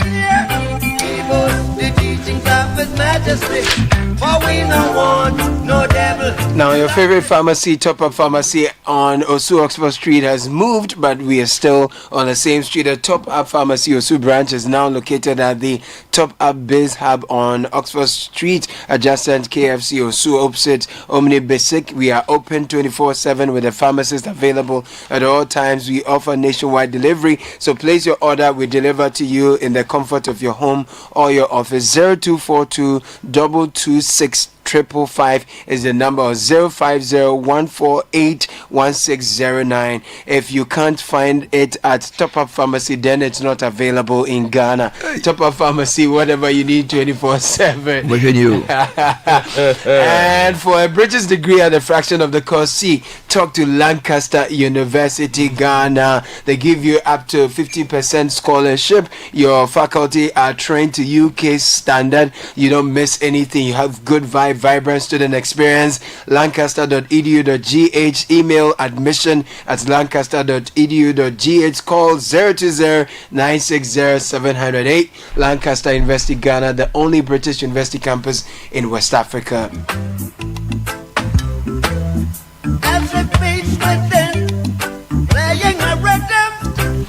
Give us the teachings of His Majesty, but we no want no devil philosophy. So let me just say to you, young broadcasters, that a reggae music education is a very essential part of journalism, because it gives you an entry into history, an entry into the mindset of African liberation, an entry into class wars, an entry into race. Look, Peter Tosh, Bob Marley, culture, Steel Pulse, these guys were part of my education. I want to encourage you. I was actually listening to Bob Marley last night in my car. I want to encourage you. I want to encourage you as an up-and-coming journalist to embrace. Me, I like my reggae. So. And there are others like Burning Spear. Caleb, it's very essential that you interact with these people. I'll talk to Skelly. No, it's very critical, because there's so many things in our history we don't know that reggae music puts across. And we, the lower classes, this is our way of revenging against the upper classes. So please take your reggae music seriously. Yes, please. So on that messages. on that one, I'm going to drop one culture soon. Yeah, I'm just sending a notice ahead. Well, on messages on this, good morning once again, Bernard. My take is, if the tolls are taking our source, how do we cater for cars not registered in Ghana? That's a good question. Okay. Which I'm sure the new minister can answer. Okay. Dear City team, good morning to your team. My take from the vetting yesterday: Parliament did not do well with the questions asked. Honorable Eric Opoku, it seems that the agri sector is all about cocoa and crops. There was nothing about animal health. There was nothing about the ongoing One Health bill. There was nothing about the animal health bill. There was nothing about the animal protection bill. Nothing about zoonotic diseases. Agric is not only about crops. Even on education, there were so many laws that have been initiated that have to be tightened. Yeah, nothing the free SHS bill didn't even come up. They mentioned it briefly. Yeah. So on the agric one, I think they did not help us. Prof from Tema, however, is very happy with Eric Opoku. He says excellent performance. He's a potential presidential material. Well, he has to run the ministry first, so he can run something before he can vie to run a country. Prince from Airport, Bernard, I think agric is the most important ministry. All our problems are because we don't pay attention to agric. So I'm not sure why you are placing these other ministries ahead of agric. Good point there for you as well, Prince. Courage on Koforidia says, I think the continuous preliminary antics by the minority leader always gets the chairman exasperated and everything else becomes chaotic. They should stick to their mandate of properly vetting nominees and stop the shenanigans. Respectfully, says Courage. Alan from East Legon says, good morning, guys. Morning. Our leaders are playing too many games for us. All we hear them say is, I've worked with you and I know your capabilities. But yes, still we are not able to see the good they do. I think they have to sit and discuss how the vetting should be done moving forward. Good morning, guys. Could the vetting of the minister designate for education have gone that way because a lot of the persons on the panel do not have kids in our schools, or they just don't care? Trust me. Patrick from Azagonokopa. Even if your kids are not in public schools, private schools, you feel even a private school, don't forget that at the secondary level, a lot of the kids move into public. So even if you're in a private school for basic, secondary school, public becomes more critical. And if the rot in our system is not corrected, it will affect all of us. Right? So we need to deal with that. Please talk about how the venue is also too full. It feels like the country is not serious. Anthony from Bawi says, if we are calling out Mr. Ahiapo, we should also call him Mr. Apenormal King for the circus he's creating. Well, and I think to say something. I think the best tribute to Haruna would have been a thorough vetting. Because as I said to you, the blueprint for what we are, at least in the modern period, is what he and Muntaka did. There have been previous vettings as well, but you know, the way the media has evolved into live coverage of vettings only started, I think, around the 2012-2013 period. I'm not sure the ministers for Kufuor, the vetting was covered that thoroughly. Even if they were, the public was not, now because of social media, right? So in those times, if you are even in a trotro, you have to be home to watch this. Today, Citi, everybody is streaming on YouTube. So you can actually be working and watching the vetting. So it's become a public spectacle. And it must be done in a way that adds value to the democratic process. So the way they went about it, for me, I think it can improve. Having said that, I need to say that I've seen a certain methodology. 6 people have been vetted. All 6, apart from Haruna, so 5 of the 6 were all caucus leaders of the sector they are being made minister for. So you can see a certain growth. Now, it's in the British system as like a shadow minister. So Jinapol leads energy on the minority side. He's now the energy minister. Eric Opoku leads agric. So I feel like, and if you do that for 8 years, you will learn a lot. So if you listen to Agboja or all these guys, they know all the issues. They have all the data too. So that's good. Number 2, they because they are parliamentarians, they will work with parliament and not run roughshod over parliament generally. So people say we don't want majority of our parliamentarian ministers come from parliament because it sort of makes the role of parliament second. But you see, there's also an advantage of having a minister who's an MP. The consensus you need and the process your policies must go through to be kosher, you are able to do it. You understand my point? Because in the way our governance is designed, the executive must not work independent of parliament. So if you have a minister who is a parliamentarian, it has its advantages. Okay, because for example, the Minister of Finance works in the Finance Committee. So in terms of checking, making sure that whatever they do is properly done, that is good. Okay, and having worked in opposition, I think it's a good place to start from. I hope that the position does not change them, because when you are in opposition, you are more media friendly, you are more quick to point. So for example, I've interviewed Agboja many times on roads. He's very eager to talk. You explain Now you are minister. Now when you become minister, negative stories can, for example, irritate you. An innocuous story like the Ghanaian Times story today about the problem with Ofankor Road. If this story were released in the third year of the NDC government, it can lead to a whole crisis. If, for example, the road is full of dust and there's Hamatan, you open the phone lines, it will seem like you have an agenda against him.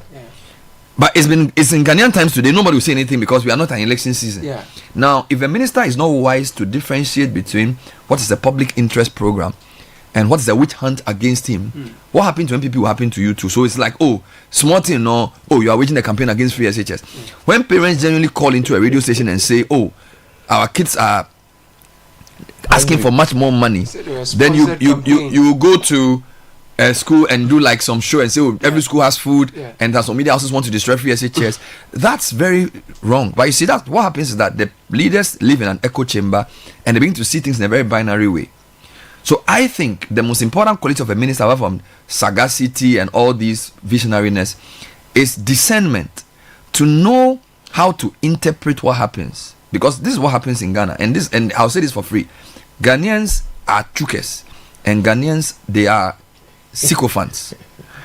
They will come to your office, they choke somebody. Look, they won't even give you proper feedback, right? So you go somewhere to give a speech, everybody says you gave a very good speech. You know the speech wasn't that great.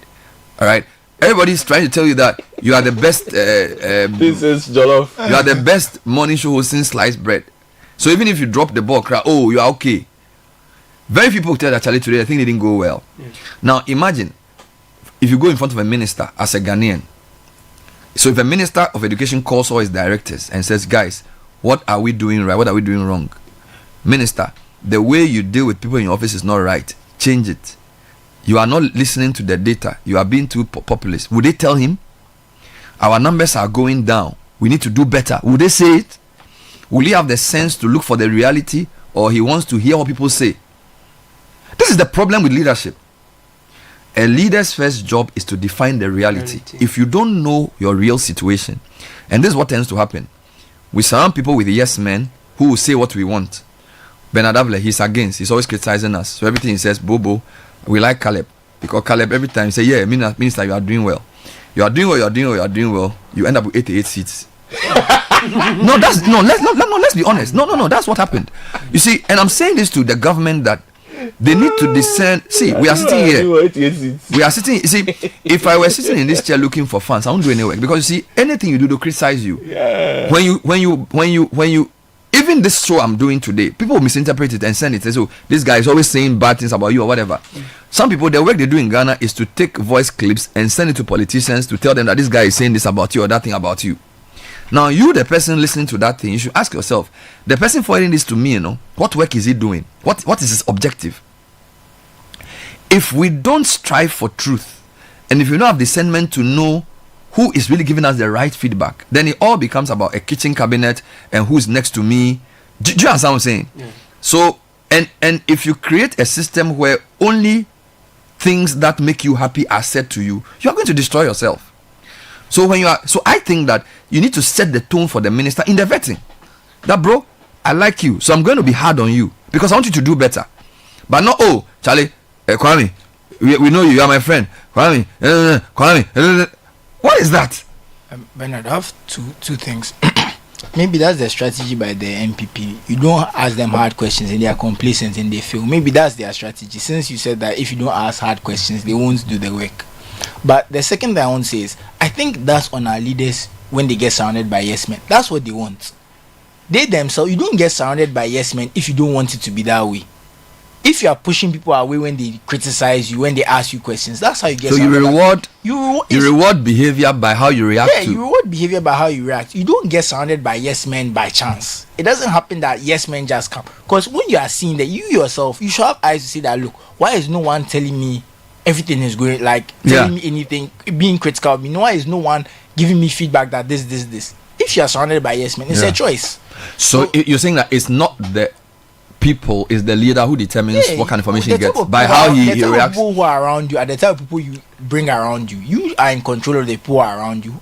People can't just come around you by chance. And I know this temptation. Look, even in this team, when we're having the discussion, there are a lot of times I want to push a certain agenda, and sometimes when people say to me, Aloski, this topic will not work, I'm like, oh no, it work. Sometimes I push my way through. So I'm not saying, you see, sometimes when the leader is clear about what they want to do, they do it. But you see, even that, there's feedback that you need to use sensibly. Okay, so yesterday I was going to do something, I won't say the details, but he gave me some advice about how I should go about it. Initially I argued with him, but after like 20 minutes I realized actually he has a point. So we sort of amended it slightly and it worked out better. Now if I sort of said, oh, this guy is against, every time I want to do something is against, then he will also not tell me what I want to hear. So I think I concede on your point. But final thing we need to say is that, look, the chairman and the ranking member, honestly, they need to improve. Look, it's not.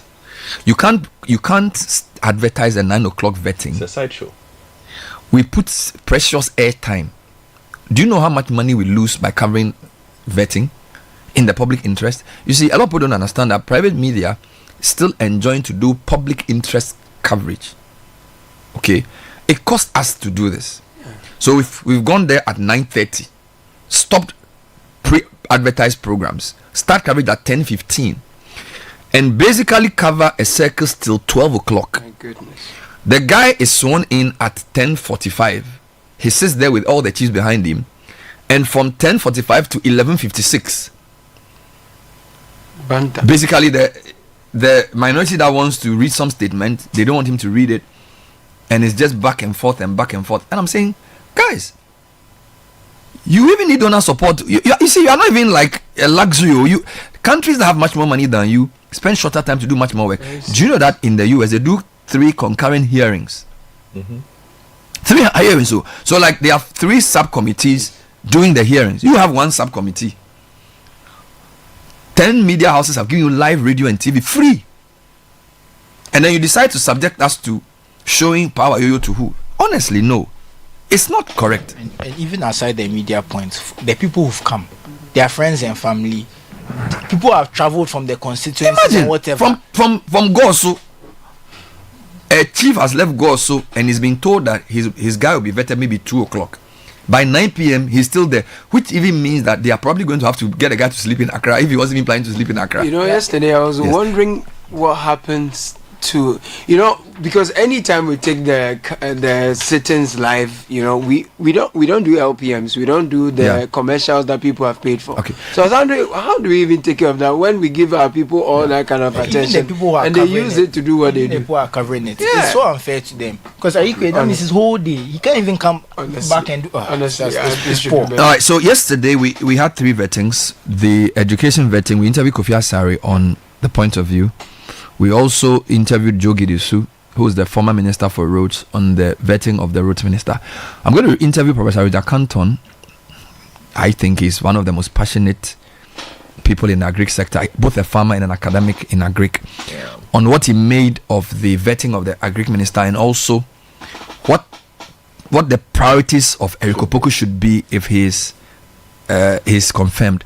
Professor Canton, good morning. Thanks for talking to us. Happy New Year to you.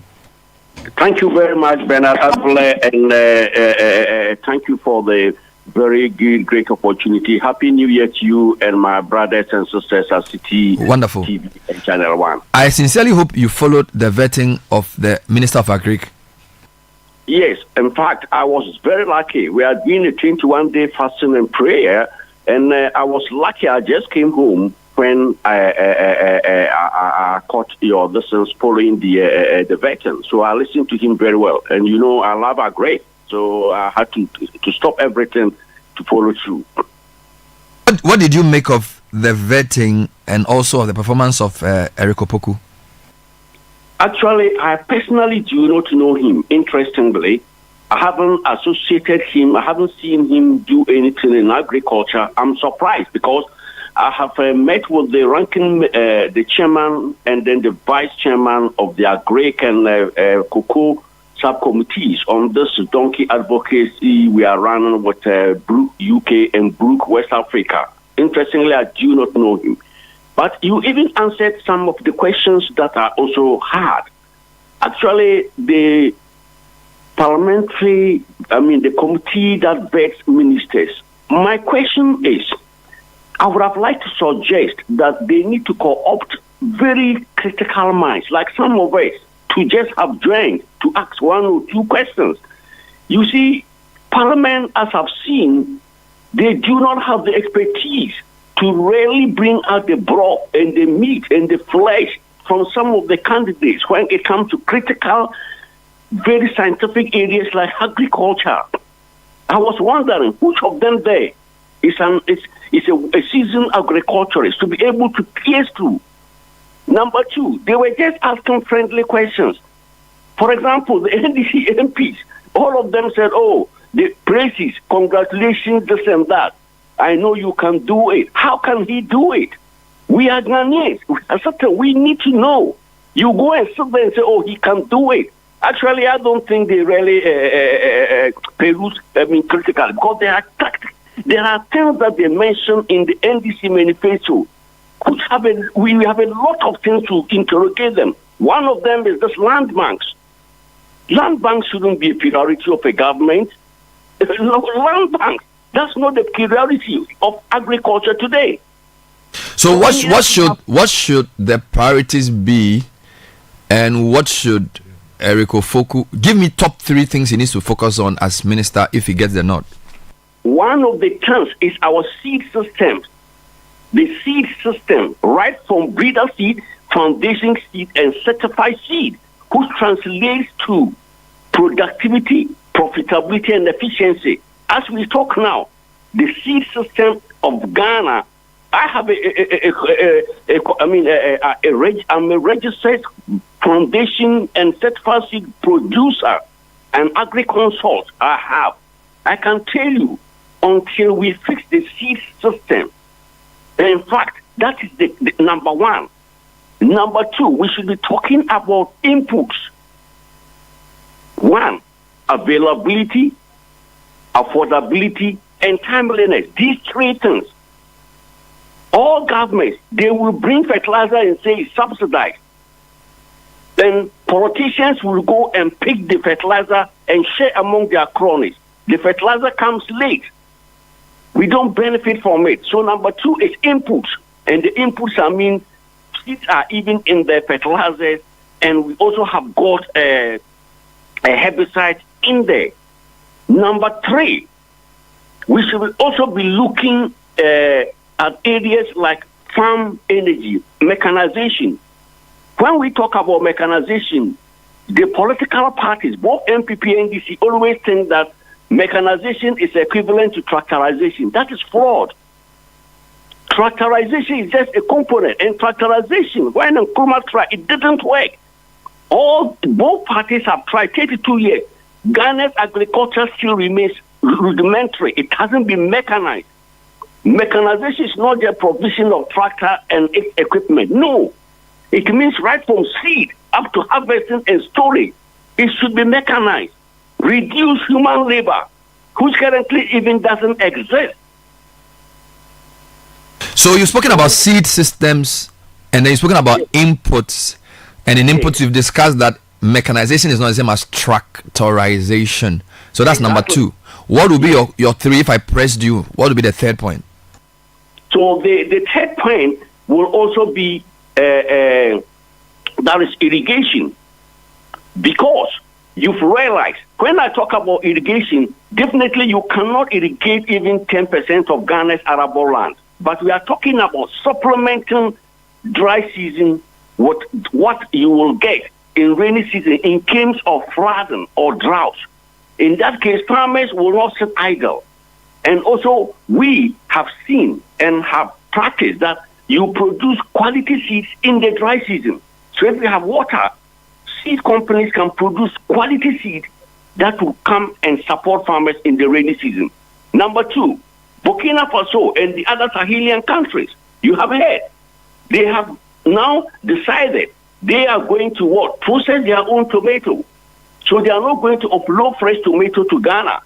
And you and I know some of the usage of tomato is best in fruit form and not in canned form, which means we will need to what? Improve upon our vegetable crop production so that we can produce enough tomato, pepper, okra, and onions, which we have the capacity to do. But as we talk, we do not have any proper irrigation facility in Ghana working very well. I am telling you, I know over 26 irrigation facilities that were constructed under a champion. In fact, no government in Ghana constructed any standard irrigation facility. They were all done by the late General I.K. Champion. And those facilities are in a deplorable station. Even though they have tried severally, it hasn't even worked. So these are the things that he has to focus on. I am just hoping that they will try to involve some of us to guide them. Well, even if they don't involve you, because I'll be talking to you, they'll hear you. So whatever you say will be taken on board, I'm sure. You need to, because we really need to hold them. We should interrogate these things. We shouldn't just sit down and allow people to come and say anything. And number 2, when parties talk about manifesto, I want you to take this to them. A party manifesto should not be like a religious document. It's not a Bible or a Quran. There should be flexibility because it was just written by a few people. And what they do is you just come out with terms. They just mention things, bullet points. Nobody prioritizes them. They have no timelines, which activity will be done when and how. They don't talk about how technically feasible they have. Do they have the competence to do those things? Timelines and the cost. So manifestos to me, I think should have been strategies by political parties to carry out agreed development issues across the board, all sectors of Ghana's human endeavor. So they will pick them from the National Development Plan. For example, I keep telling you, we want to ensure food security and food self-sufficiency. These are two different things. What will be the approach of MPP? What will be the approach of NDC? What will be the approach of PNC? What will be the approach of CPP to ensuring that? So to me, that should have been how the manifestos will work. But if a group of people go and sit and tell you that they went around the country and these are the issues of they met this and that, that is suspect. So we need to really look at the whole issue of party manifestos. All right, Prof. It shouldn't be a few people imposing things on us and claiming wonderful. That, that I think is fraud. Those are your preliminary thoughts. I thank you for your time, Professor Rita Canton, an agricultural expert speaking to us. So gives us 3 priority areas for the minister. He thinks the minister should focus on seed systems, inputs, and mechanization, and then irrigation. And I think most people agree with him. 8:35. Later in the morning, we'll bring Effective Living series. And Caleb, I think you're back in the hot seat. Yes, Bernard. Dr. Kelvin Owusu is a wellness consultant. We talk about preventive health in times like this. I'd like to add that later in the morning. I just wanted to move into the new appointees. Okay. But I wanted to ask listeners a question, which I just need one answer from. Okay. So far, 6 people have been vetted. Ato Forson, John Jinapo, Dominic Ayine, Education, Govan Sabuja, Haruna Idrisu, and Eric Opoku. I have 2 questions for listeners. Who has the toughest job of the 6, or whose job will be most consequential in defining the success of this government? Number 2, whose performance at vetting impressed you the most? Right, so that's the question I'm asking for listeners, because we've covered all 6 for you. So at least we've given you raw material, and you heard it. If of course if you did listen. So it's not like we've come to report to you and we're asking you to comment. You've heard all 6 of them, and you know what the sector is about. Who has the most consequential job or who has the toughest job? Easy question. Okay, let me change the question, make it harder. Who has the who has the toughest job? No most consequential. Who has the toughest job?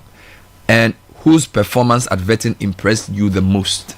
That's for listeners. Okay. I'll take your answer at 9 o'clock. Okay. Your answer at 9. All of you. So listeners, this is a question. And you can send me a voice note as well. I'm happy to hear.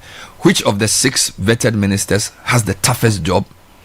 And whose performance at vetting impressed you the most? Now, Caleb, read for me the new appointments of the presidency sent today, 21st January. It came in before I even woke up. So the question is, Felix Kwachi, why? Felizio Kwachimenyo hasn't been sleeping. Felix Kwachi, why are you sending us? What is it, like 3 a.m. or something? Doesn't want to sleep. I was not reading my messages in the morning. And then you saw Felix Kwachi. See what we are come to do for today. And only to see that there's ministerial appointments at night. So who is spokesperson to the president?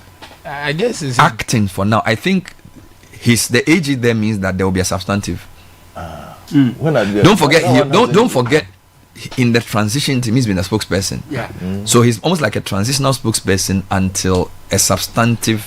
It's something I'm keeping an eye on because he's a serving member of parliament. Yes. People have raised concerns. So what's the problem there? Maybe it's just me, but I think there should be a clear separation of the legislature from the executive. So almost all the governments, the spokesperson for the president has not been an MP. Especially because this is not a ministerial position. Yes. Has there ever been a time where the information minister doubles as a president's spokesperson? Never. I need to check. Almost all the time we've had a separation. So Kwabene Jepong was spokesperson with Awuni. And then there was a minister for information. Mustafa Hamid. Hamid was the only one who merged the two because Ayariga himself at some point was information minister and also spokesperson. But Hamid wasn't MP. So, but the cabinet law, the executive instrument the president issued on his ministers excludes a minister for information. So the acting spokesperson of the president may have to be a communication minister if he's to continue in this role. Right. That's what I'm saying. I'm keeping an eye. All right. So who are the Bernard, before I get into the details, I know that the social media handles of the government, like the Ministry of Information, for example, have been taken over by the transition team. So this new government has access to all that. I see more of the appointments on Felix Kwachi Ofosu's personal page than I will on the Ministry of Information. Because he's not the minister yet. But they've taken over. No, you don't get they it. Are running he is the acting spokesperson to the president. So for now, it's him. Right. The reason that acting there is critical, I think the question Godfrey is raising is that will he continue in this capacity when the government is formed? It's a legitimate question. We will know soon. Because do you know why? Who will run GNA? Who does GNA report to? Good question. ISD.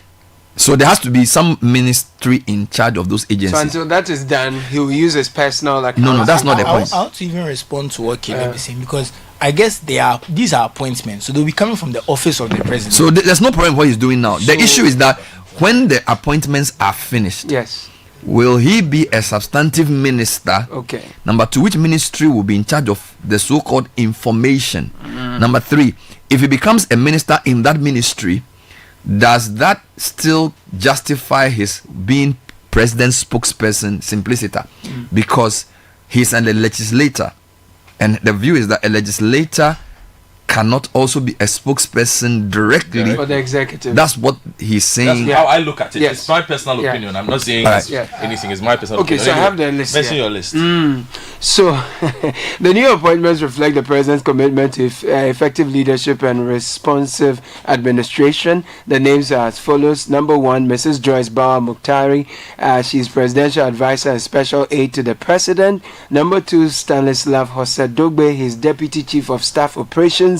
Number 3, Nanaoye Bampo Ado, Deputy Chief of Staff Administration. You have Seth Emmanuel Tekpe, Presidential Advisor on the Economy. Number 4. Number 5 is Professor Francis Dodu, Presidential Advisor, National Anti-Corruption Program. Number 6, you have Larry Dogbe Latte. Larry. Bevlo.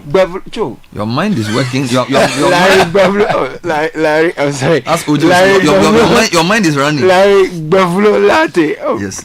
I think he was a Lieutenant Colonel retired, right? Yes. Lieutenant Colonel retired. Yes, Larry Buffalo. Special envoy to the Alliance of Sahelian States. And then you have Nanaya Ajantua, presidential staffer, Beatrice Anangfio, presidential staffer, Shamima Muslim, deputy presidential spokesperson, Professor Kweku Danso-Boafo is cabinet secretary, and the president expresses confidence that these appointees will bring their expertise and dedication to their I want you to pull out the non-ministerial appointees that the president has made and read them out to me so that I can because what we are trying to do is to understand the setup of the presidency and the flow and then the relationships with the ministries. So whilst you do that, let me bring you this quick information.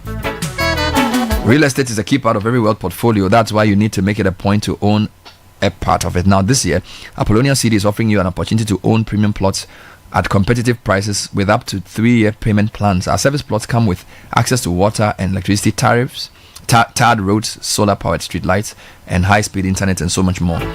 We also have carefully crafted 2, 3 and 4 bedroom homes for you to choose from. Now with the construction of the Adenta to Dodowa Highway underway, you are sure that the property you acquire is sure to appreciate exponentially. Call Apollonia City on 0275 577 577 for more details. All right, so the first batch of the president's appointees included his personal secretary. Can you go through that list for me? So this was released on the 6th of January, Monday. Before he was even sworn in. Yes, please, for immediate release. President-elect His Excellency John Dramani Mahama has made the following appointments to the office of the president. Number 1 is Julius Debra, Chief of Staff. Number 2, Dr. Callistus Mahama, Executive Secretary to the President. So Julius Debra, Chief of Staff. Dr. Callistus Mahama, Executive Secretary to the President. At the time, you had Prosper Douglas Bani as head of Interim Security Task Force, who's now been made a special advisor, National Security Advisor. So he's okay. Great. And then you have Dr. Valerie Sawyer, Senior Presidential Advisor, Government Affairs. Senior Presidential Advisor, Government Affairs. Interesting. Yes. Number 5, Augustus Guzitano, Presidential Advisor responsible for 24-hour economy and accelerated export development. So the Valerie is senior, but Guzi is just advisor. Yeah. And it's on what? 24-hour economy? Yes, please. And what? And accelerated export development. We'll discuss that later. Sure. So that's point number 5. Yes. Who's number 6? Point number 6 is the legal counsel to the President of Ghana, Marietta Ejewa Brew. Okay. Then number 7 comes his acting spokesperson, Felix Kwatio Fusu Honorable. So of this 1, 2, 3, 4, 5, 6, 7, Prosper Bani was then made national. So then the second batch of appointees were security appointees, I suspect. Please. So who are those? So that's where former Chief of Staff Prosper Douglas Bani became the appointed National Security Advisor to the President. All right. And then DCOP Abdul Osman Razak will be serving as National Security Coordinator. And then COP Nathan Kofi Boache, retired, is Director of Operations at the Presidency. Okay. Then you have Charles Kipo, Director General, National Intelligence Bureau. So, Godfred, the National Security Advisor is a position that's always been there. Yes. And the coordinator is like the operations guy in charge of the national security setup. But then technically he reports to the advisor, I suspect. So the advisor is on top of the president's security chain. Very good. Osman is the coordinator. So there's no ministry for national security anymore. So that the organization that Kandapa used to head, I believe will be headed by Osman, but not as a ministerial role. Fair enough. Now, the coordinator for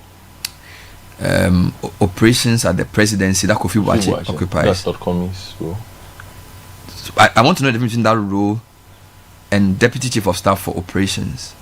I'm not sure. Maybe somebody can help me there. So he's in charge of the setup. So that includes security and everything. Okay. And then NIB is NIB. So that's clear. Now, from what I see from the appointments, it looks like all these advisors will work with Valerie as a senior.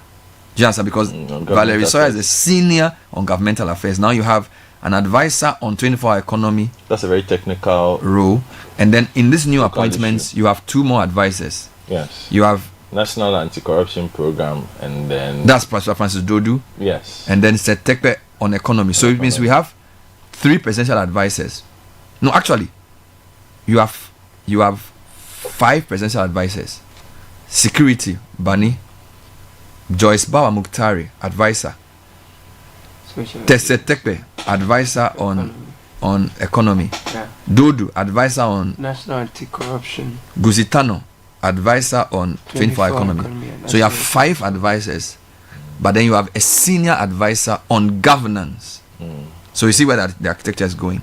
Then you have the rest are fairly regular. Yeah, so you have a cabinet secretary, you have deputy presidential spokesperson Shamima, you have 2 presidential staffers, Naya Ajantia and Beatrice Anamfio. All right, let me start with Larry. Where do you want to start? I want to start with Francis Dodu because in your work you've interacted with him a lot. He's somebody I see. Yeah. So what I wanted to ask you was, I haven't spoken to him in a while. What type of person is he, and what will he bring to this position, if we even know what the position means? Presidential advisor on National Anti-Corruption Program. Yeah, we'll need some clarity. One, I'm sure when Felix, normally what he does is he attaches a brief, second sheet, yes, a brief that explains exactly what the person is expected to do. Okay. So perhaps that will give us more insight. So I'm not going to make assumptions on this, but obviously would this be linked with the oral agenda, whatnot, only time will tell. Interesting that it's Professor Dodu. He's a demographer by training, sociologist basically. Okay. Let me put it that way. He's long time former Ghana Olympic Committee boss. Always been NDC. Oh yes. Okay. Currently serves on I think the International Anti-Doping Agency or something like that as well. In addition to his work. The National Anti-Corruption Program is something which is already there. Okay. By the way, I wanted you to add the list of people on the Constitutional Review Committee, we'll just to get a sense of the individuals who are being there. So this suggests that Francis Dodu's views on whether Shraj is working, whether OSP is working, or all those things, he will have the president's ear on those things. Is that what it means? Yes. That's what I'm saying. We'll need some clarity on this because there are other institutions that are set up so that he liaises with them so that he basically represents them with the presidency, or those institutions no longer have direct lines to the presidency. It's very important. And that's what I'm saying, that we need some clarity because the anti-corruption architecture in this country goes in a lot of ways. So you have GII, for instance, who do their own thing. You now have the president and his oral. You have Shraj. You're right. So there is some. There are a lot of institutions that deal with. You have the special prosecutor. So we need to. So where does it's not a coordination; it's an advisory role. So where does he fall in all of this? Let me give you an example. In the previous admin, Professor Nsia Sari was the president's advisor on health. Then Ajimamino was the minister for health. All right. Now the way I see it was that there are certain things the president pushes and does by way of his position that Nsia Sari would probably advise. Then the president, on the basis of that advice, can initiate a policy that Ajimameni will implement. Let me give you a good example of this. In 2022, the Minister of Finance said that we should do e-levy and that we shouldn't go to IMF. And he was very consistent on that point. When the country decided to go for IMF, the president caused his information minister to send out a press release announcing our IMF visit. So in that chain, this is the way I see it. If there was a presidential advisor on economy, he could have said to the president, or that, look, your Minister of Finance is saying that he can raise enough revenue domestically to deal with the imbalance. But as advisor, when I talk to him, and I talk to the BOG, and I talk to the IMF team, and I talk to the private sector, I think even though the minister thinks we can tax our way out of this crisis, I think we need to go to the IMF much earlier. And then the president, on the basis of this, can question the finance minister a bit more rigorously. So the president can decide to override the Minister of Finance and listen to his advisor. Second point, National Security Coordinator is working with all the security agencies operationally, knows what's happening. So it's almost like the president's advisor distills all that the person does operationally and brings it into cogent, what decision do you need to take? If that decision requires a policy, then the minister then implements a policy that the president's decision occasions. Right. This is the way I'm trying to design. I don't know if it makes sense to you. It makes sense to me. What I will add to this is based on the experiences of what we saw of the advisors from the previous administration. What will be an improvement is that all the listed advisors should stop becoming public figures. Okay. What you then start having is a conflict of egos. They shouldn't compete with the conflict of information. Okay. So, for instance, I'll give you a typical example. During COVID, you had Insiansari talking. He's a doctor. He's allowed to. But I'm saying he was national what? He was president's advisor. On health. He granted more interviews than Kumabwaji. And than the minister too. And than the minister. Those are the public faces of it. If you advise. Don't become the institutional person for it. So we have Setekwe now being presidential advisor on the economy. And we, the media as well, have a responsibility. But I think the greater responsibility is on these persons to say no to us. Why? Even when we reach out to them. Because whatever Setekwe says, he might say it out of the blue if he hasn't discussed it with Kesel. Even then, he gives Kesel problems. I'm not saying that's what's going to happen, but I'm saying if you speak out of turn and there's not a conversation that has been had, the person who actually has the role. So you think the advice says advice at home, okay, and stay out of the public eye. I agree with you, but let me ask a question. What if your advisory role is like that of, say, a Dodu or a Tano? You see, I agree with you when it comes to advisors in sectors that specifically have ministries. Yes. Now, if you are the advisor on something like anti-corruption program, there is no ministry for anti-corruption. Do you understand? So that one requires a certain coordination of various. I don't even call it coordination. Which is why we don't know exactly what that's why we need clarity on exactly what he does. Okay, for example, the Guzitano rule. Guzitano is advisor on 24-hour economy and export development, which is a manifesto promise. But falls under finance, trade, and a lot of other ministries. No. So I agree with you 70%. My agreement with you is that when there's a ministry that is directly responsible for the function, the advisor should not be seen to be competing for the public ear on that. Yes, 24 economy falls under certain. But if there's an advisor on a sector that is not directly in the ministerial chain, like the Guzitano one or like the Dodu one. No, but I'm saying the Guzitano one falls into certain spaces because the 24-hour economy revolves around large parts of the economy. And also increased exports as well. That's part of it. All of it falls under specific sectors. Unless this means that there's a secretariat for this. There has to be. Is he going to employ people who report to him? What happens with all these things? So this again, listeners, this is two people talking without. Oh yeah. That's what I look. Surely clarity will come. If you tell me, tell me to be your advisor on 24-hour economy, yes, and accelerated export development.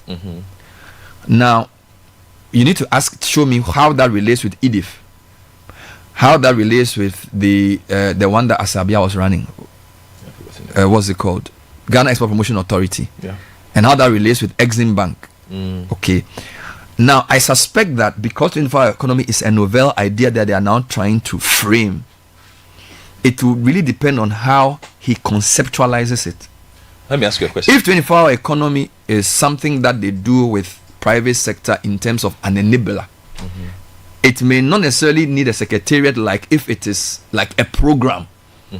Now, the export development thing, what word did they use at the end? Accelerated export promotion for Guzitano. Good. So is it a program or is it a project or is it just an advisory coordination role? Again, they need to explain it. Again, that's what I'm saying. They need to explain it. Felix will do the job. But you're saying the ministers should be the ones who speak. I am saying that what we need to see as an improvement is that special advisors should not become the faces. There are a lot of things that I felt in terms of how best practice for governance. Some of those things did not need to happen, but everybody was in a hurry to be seen and to be heard.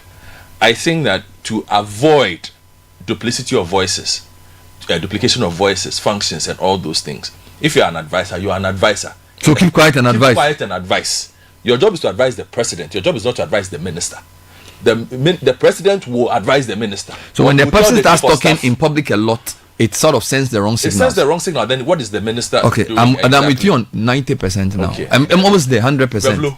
Oh, okay. I just want to say, and it's already started happening because with Setepe and his comments about free SHS. That was before a minister. Yeah, that's what I'm just saying. He already made those comments, right? He was like, and it took him. He suffered for it. It started becoming some whole thing that is it now that the NDC are going back on their campaign promises and stuff? So it just goes to show that when people are not in sync, they haven't discussed things, and they go into the media and they start saying things. It causes confusion. So you're saying for the public and the government. 100% good. I'm staying with you for a minute. So your point was that the Tekbe interview is an example of what could go wrong if the minister and the advisor are all just talking and saying what they want to say without consultation, without having meetings, without being on the same hymn sheet. All right, now let's come back to the appointments. And again, the question. There are two questions on the table. Larry Bevlo.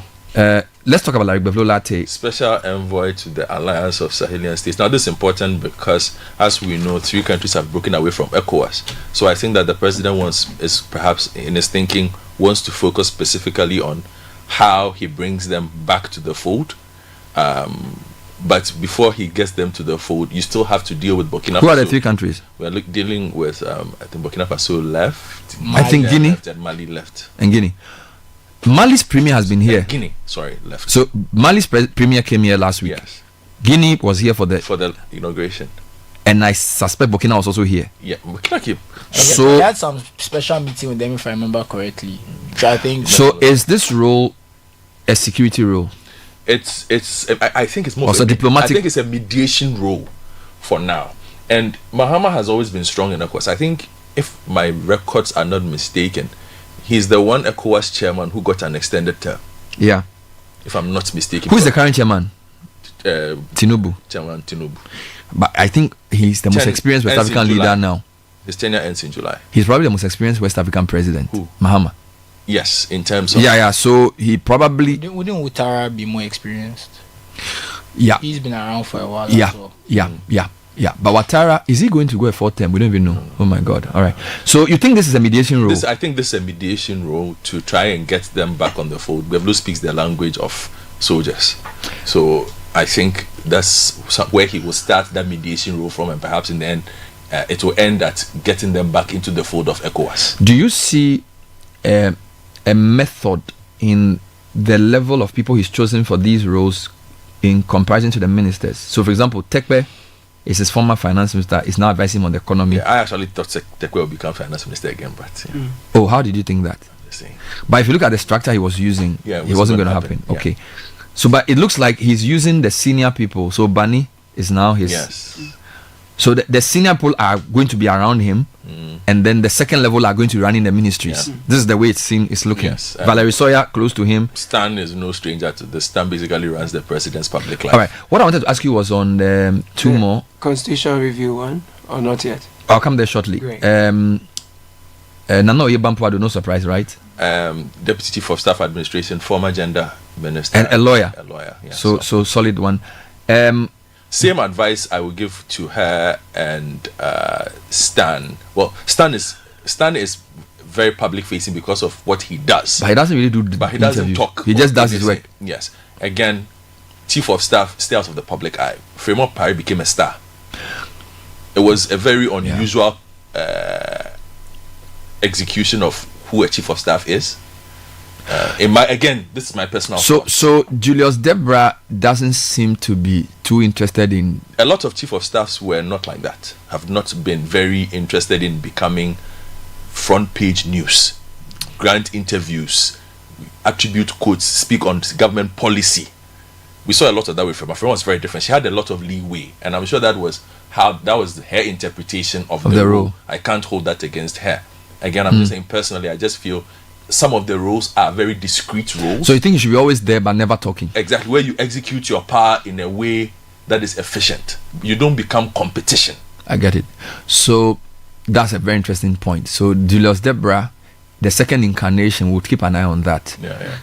Let's wrap this segment up with two things. There are a couple of names there. Beatrice Anangfiu and Nana Yajantua. She's a regular on our network. So yes. Interesting to see. She was a spokesperson for Mahama in the campain.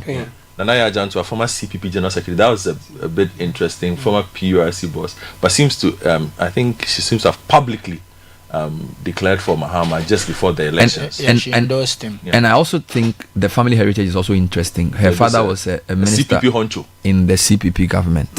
So this is like CPP royalty in a way. So the two seem to be communicators. So both Nana Yajanto and Beatrice are people we hear a lot. We shouldn't hear from Beatrice again. As a staffer. Yeah. So in line with your tidying up the space, we must clearly, you see, and that's what I'm saying, that the responsibility falls on them, and because there is this need to be seen that you are working. Where in this country we attribute the work to being heard. So if you are not on TV talking, you are not working. Is it not demand side? Is it not also because the media is always looking for somebody to talk? Which is why I'm saying that we, the media, must also understand that not every role is a speaking role. Fair enough. You understand? If the person who works at the presidency of a country is always has on air 2 hours to spend on a radio station or a TV station every morning, the work is not hard. I get you. but maybe talking is part of the work. No, it should not be. There are people who do that.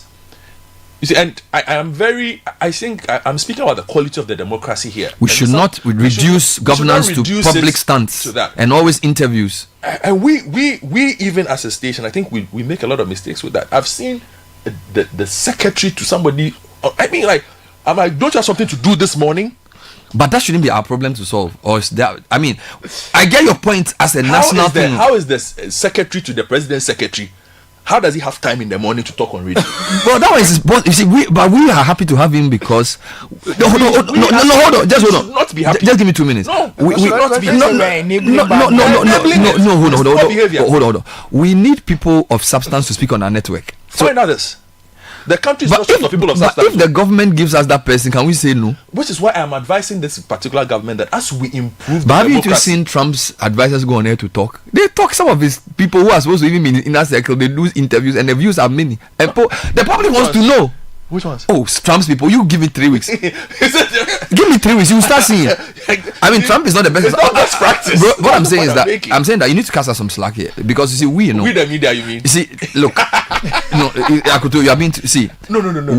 We are trying to, the media collectively. No, I get you. The media has a role to play in good governance, but our angle is social accountability.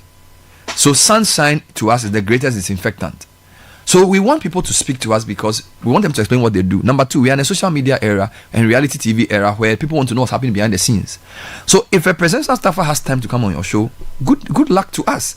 If his boss doesn't think you should rein him in, that's not my problem to solve. Do you understand? I agree with you. So my problem is to get the most relevant voices to speak to me. So if every week a staffer will come on my show, hello, please come. Hallelujah. Okay. So I know where you are coming from in saying that we should not. So for example, we have to be responsible in finance. You don't put somebody in a position because of. So for example, if you have access to a presidential staffer or advisor on economy, it's not every time you put them on air when you know that the finance minister is not supposed to answer the question. I agree with you that editorially you have to be responsible. But if they decide that PR is part of what they want to do, I am not. It's not my problem. No, I'm not saying it. Okay, let's end with Shamima. Shamima Muslim, deputy presidential spokesperson. So hers is not acting. No. Okay. It's pretty clear. So we all know what she will do. So we know what she can do and what she will do. Yeah. Congratulations to her. One of the most understated people in the government. I'll end with this, Professor Danso Boafo. You know, when you public health guy, when you interact with people in the NDC, a lot in the campaign, a lot of times when there are technical things that people are arguing on, it ends up with him. They say, oh, I've called Danso Boafo, I've seen Danso Boafo. So he doesn't really talk much. But if you speak to people in the NDC about any policy or anything to do with their manifesto or some economic thing, and that there are 2 schools of thought, they'll say, okay, Danso Boafo's people say something. So that's how I've seen him. I didn't even know he was a public health guy. Yeah. So he's the cabinet secretary, which I think is an interesting role because he led the manifesto writing. Yes. So now he knows how to keep an eye on what they promised and what they can actually deliver. Exactly. So it's a good link. And he obviously should not be doing interviews. That I agree. All right, now let's do a quick segue into the constitution review. Yeah. Before we take your answers to the question about wrap up. which of the 6 have the toughest job and who did the best. So the president also named 8 people? 8 people, Bernard, and this particular one has got a lot of people excited. Its chairman is Professor Henry Kwesi Prempeh, CDD boss. All right. So he is chairing the Constitutional Review Committee, and a member is Justice Sophia Edinyira. She's there. Professor Kwame Kakari is also on that committee. Mrs. Charlotte Osei is on as a member. Dr. Godwin Jokoto is on as well. Ibrahim Tanko Amidu is here. Dr. Esi Ansah is here as a member, and Dr. Reina Akumprigia is secretary on this committee. So why is it an exciting group for you? And because there's a general consensus. I won't say it's universal, or but there's a general consensus that our constitution needs to be fixed. And we've seen attempts at it, but they haven't been forceful attempts. Since we started, we've done Constitutional Review Committee 1, and then the president also set up another one. That's the outgone president also set up another one. I'm happy that so early in this tenure, we've had the president say, look, we need to have this conversation, and has actually set a timeline and said, within 5 months, come back to me with recommendations on what we can do ASAP to improve this constitution. And the persons there are the persons who have done the work on the constitution for the past 30 years in various regards. I mean, if Dr. Justice Adinyira is there, you have H. Kwesi Prempeh and his skill from public policy and all. Who are the other lawyers there? In that space. Give me the other names. So there is Dr. Reina Akumprigia. He's the secretary. Yes. I don't know him too well. He's worked at GEMPA. I think we've interviewed him a couple of times. Then there's another lawyer there. There is a justice. Charlotte Osei. There's Charlotte Osei, former EC chair. Exactly, because of her experience with electoral commissions. Now, what other people would, although she left, she was removed as EC boss. She worked in the electoral commission space on the continent. In other capacities, she was advising, she was running. So it's something she understands. And then who's the last lawyer?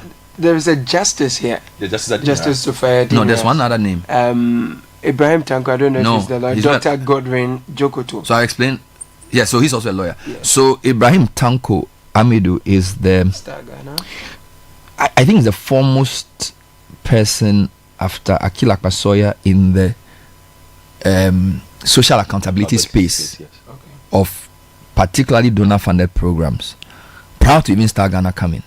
All right, so if you want somebody in development dialogues on economy, on governance, on anti-corruption, the organization that predates Star Ghana, he was the one that sort of led that team. And then when Star Ghana was a program, he led that team.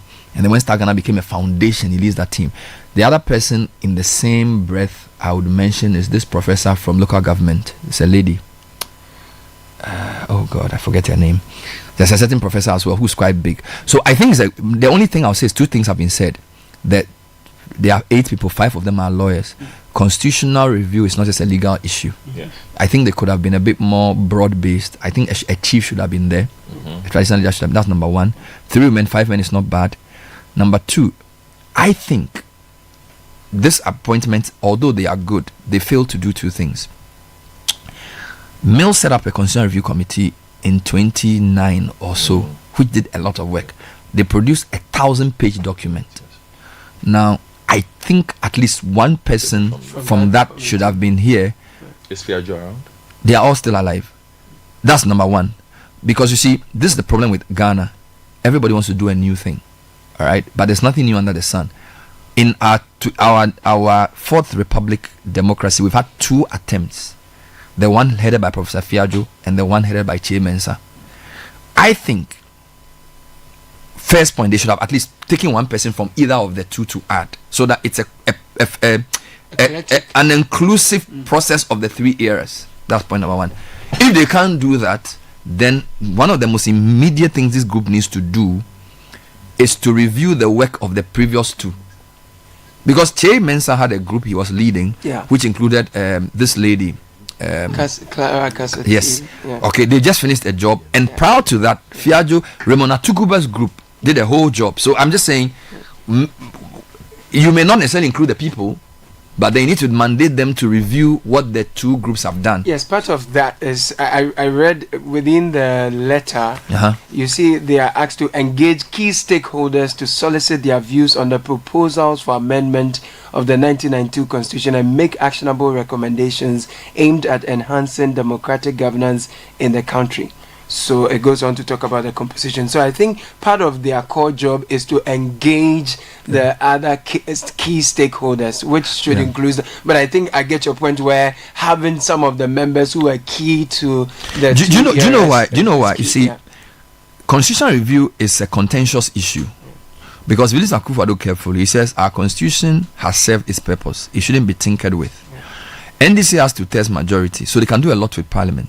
But you also want broad consensus on issues of constitutional review. You've had two big jobs given by two previous administrations on constitutional review, which have not been implemented. So the best way to signal that you want to have a fully inclusive process is to acknowledge the work of the previous two presidents, Mills and Akufo-Addo, in the appointment, so that you say, look, this group should consolidate everything and come up with proposals for a national conference, a national constitutional conference, which may lead to a referendum of some kind. Because when you don't build consensus, for example, on the voting for MDCs on political lines, the reason Akufo-Addo shelved that was that the NDC wasn't supporting it. So, of issues of consequence like that, it should not be seen as this president's job. It's for all of us to do. The good news, though, is that Citi Breakfast has been part of all three in a way. Right. Yes. And he is a man who believes in consensus. Although I need to point out a minor point. When Kweku Azar went to court to say that a president had no mandate to change the constitution by setting up a CRC, Citi Breakfast is a lawyer. Do you understand? And we need to point these things out because then it says, okay, because the argument at the time was that Parliament was the body that was vested with authority to initiate a constitutional review process. Okay, so what I'm trying to say is that we've learned a lot in the past decade about constitutional review. So it's not something that one government can achieve in 4 years, because our history has shown us that even whether you are well intentioned or not, if you don't build consensus around it, it will not work. So if HKP and his team are to succeed, they have to go back and pick up from where the other two left off. Otherwise they'll do a great job, but somebody else will come and shelve it. Let me give you messages quickly and then you can wrap up with your knee from Downsman says, good morning. My view, the toughest job is finance. The success and effective performance of every ministry will be dictated by availability of sufficient funds to execute the manifesto. And it says, I rate KSL's performance as the best. Hello, CBS. I think the AG nominee has the toughest job because the greatest expectation of Ghanaians is oral. And the AG will want to be seen to be successfully leading the execution. However, the mechanics of it will be challenging. Ayina impressed me the most. Hello guys, I believe there should be a way to receive questions from the public and categorize them for the committee members to know how serious folks are. I think there was even a comment made that there wasn't enough time allowed to receive public memoranda for the vetting committee because it had to be done expeditiously. So I think that has been the problem they've had. I think the finance minister has the toughest job since he's sent off the country's operation. He has the mandate to increase revenue whilst ensuring fiscal discipline and eliminating nuisance taxes. He's supposed to liaise with Ghana's lead on our own Department of Government Efficiency. Ismaili from Ho. Good morning, Bernard. I think we'll help you out. Tough job, Atufosin impressed. Eriko Poku. This is Timothy from Kolebu, and I agree with everybody else. Kesel has the toughest job. Kesel has the toughest job. A quick point of information: Dan Soboafo, Professor, who is not a public health person. He was the last NDC minister I'm told, and he was head of international relations at Georgia Atlanta, a public university policy and administration background. Not health, public policy and administration is what I'm told. A few more points of information. It's not true that Mahama is the only president whose chairmanship was extended. It's been extended for every chair, starting with Rawlings. There's also Ouattara and Bio, who are serving second terms, who are probably more experienced. Okay, I stand corrected on that point.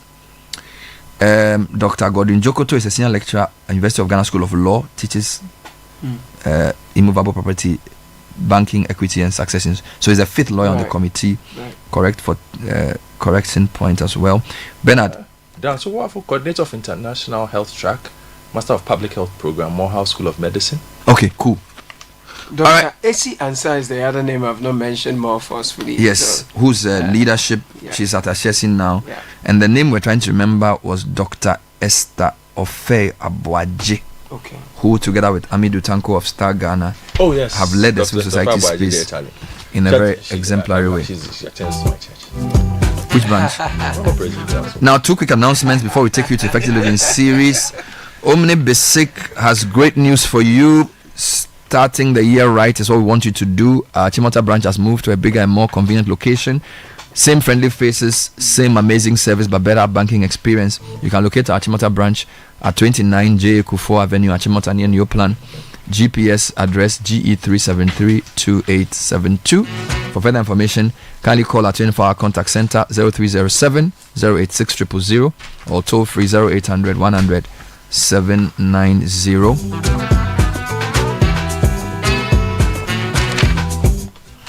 Right. So when you're buying anything, it's got to be the very best. Diamond 42.5 hour grade cement is the highest quality on the Ghanaian market. Now we have the 32.5 hour grade, good value for everyone's pocket. So when you have to buy cement, go for the number one. Diamond Cement is what to choose. Locators, we are around the world, around the country.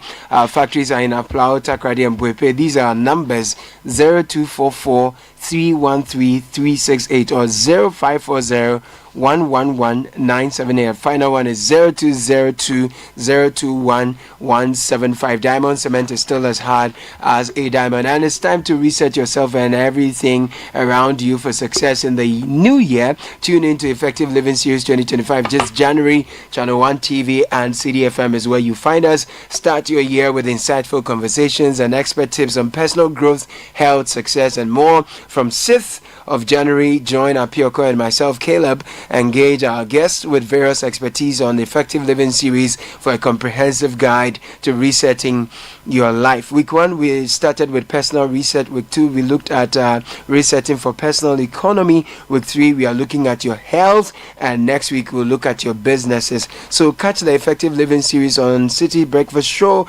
and the Breakfast Daily on Channel 1 TV at 9:20 a.m. Monday to Thursday. Don't miss out on transforming your life for better every week only on Channel 1 TV and Citi FM. These are our sponsors and we are grateful. Hallmark Cafe. Hallmark Cafe says delight in every sip and bite. Effective Living series is powered by Channel 1 TV and 97.3 Citi FM. And we have great news for all University of Ghana students. Prudential Bank makes fee payment easy. University of Ghana students can conveniently pay fees by dialing UG USSD *772 *100 hash or via the UG online payment portal. African students can also make payments seamlessly with the PAPS.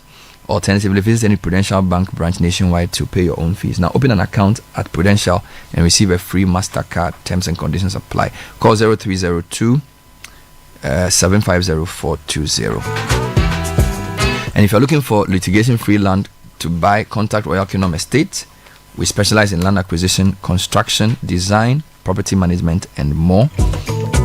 We have properties in prime areas like Accra and Eburi, with land starting at 90,000 cedis. We offer flexible payment terms, and we also have homes ranging from 2-bedroom apartments and premium furnished apartments for short rental. Call 055-755-5909. Now, quick point of correction.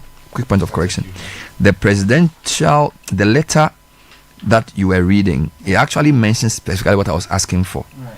So it says the committee is expected to identify and address the gaps in and challenges with the implementation of previous constitutional review work done by the 2010 Constitution Review Commission and the 2023 Constitution Review Consultative Committee. And engage stakeholders to solicit their views on the proposals for amendments of the Constitution and make actionable recommendations aimed at enhancing democratic governance in the country. So I think that's been addressed. And also just an explanation from our ex-presidential correspondent on the rules performed by the 2 deputy chiefs of staffs. Mm-hmm. So, yes, please. So just an update from the Samiri Afe, who was presidential correspondent for many years. He said the Deputy Chief of Staff normally plays the following roles. He works as Deputy to the Chief of Staff and acts as his operations person, deals with all operational activities at the Jubilee House, including dealing with the press corps, access control guys, and other roles as assigned by the Chief of Staff. Is the ears of the Chief of Staff both within the Jubilee and outside, runs other operations, goes where the Chief of Staff can't go. The one in charge of administration acts basically as an assistant to the president. Okay. Will sit in meetings of the president, including meeting with foreign envoys, will be the interface between the Jubilee House and appointee. So for instance, if Mr. President wants to call a minister appointee, she will place those calls. Thank you for those clarifications. We'll be back with Effective Living series, after which we would go back into Parliament for day 2 of the new batch, where the vetting would take place for local government, for gender, and also for trade. We'll be bringing you all of that live. Plus, if there's a new list of ministers released, you hear it first here on Citi. Stay with us. This is the Citi Breakfast Show, the city's biggest conversation.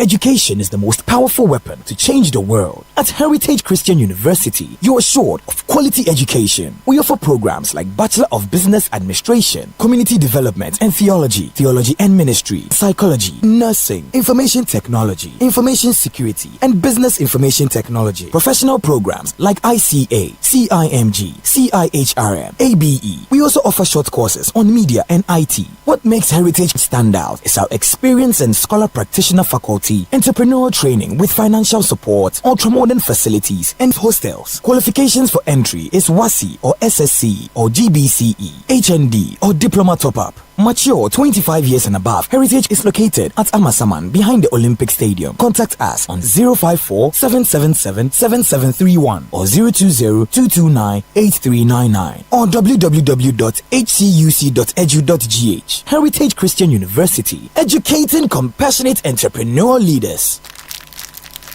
When you hear that sound, it can only mean one thing. It's the sound of excitement, the sound of milky goodness. It's the unmistakable sound of rich, creamy deliciousness. The sound that lets you know that the original milky richness awaits. The milky richness you can find in every bite of Munchie Milk Shortcake. With its unique blend of milky richness and carefully selected ingredients, Munchie Shortcake is crafted from an original age-old recipe to delight your taste buds. If you're looking for pure satisfaction and the authentic taste of original milky richness, it's time to grab a pack of your favorite biscuit, Munchie Milk Shortcake, today. This advert is FDA approved.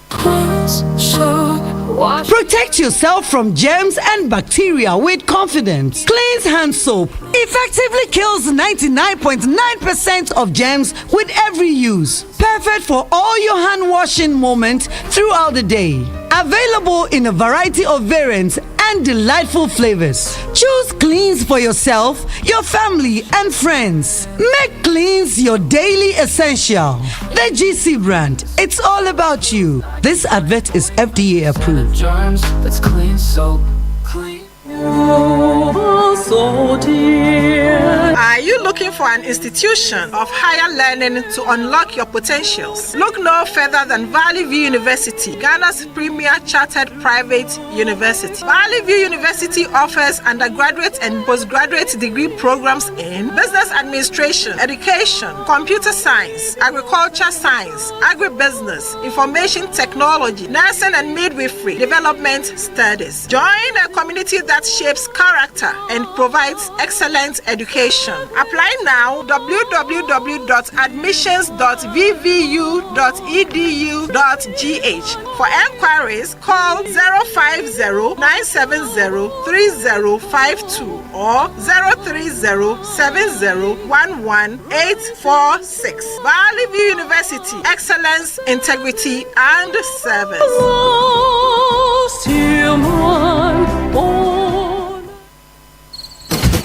The Heritage Heritage Caravan 2025 is officially sold out.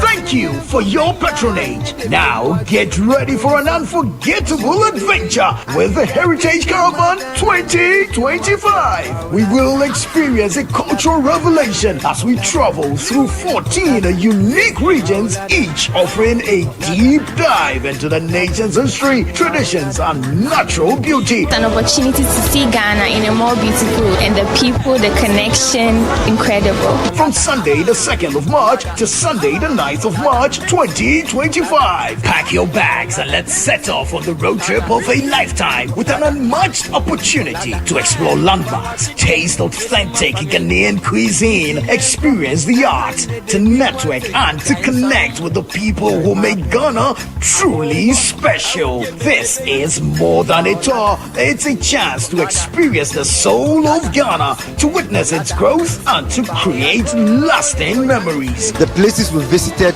the road trip itself was awesome. Everything was good, yes. Even the Bui Dam was very educational. Follow all Channel 1 TV and 97.3 Citi FM social media handles for updates with the hashtag Heritage Caravan 2025. The Heritage Caravan 2025 is powered by Channel 1 TV in partnership with the Ghana Tourism Authority, with support from 97.3 Citi FM, and proudly sponsored by the National Lottery Authority, Hollard Insurance, and Omni Basic Bank. Terms and conditions apply.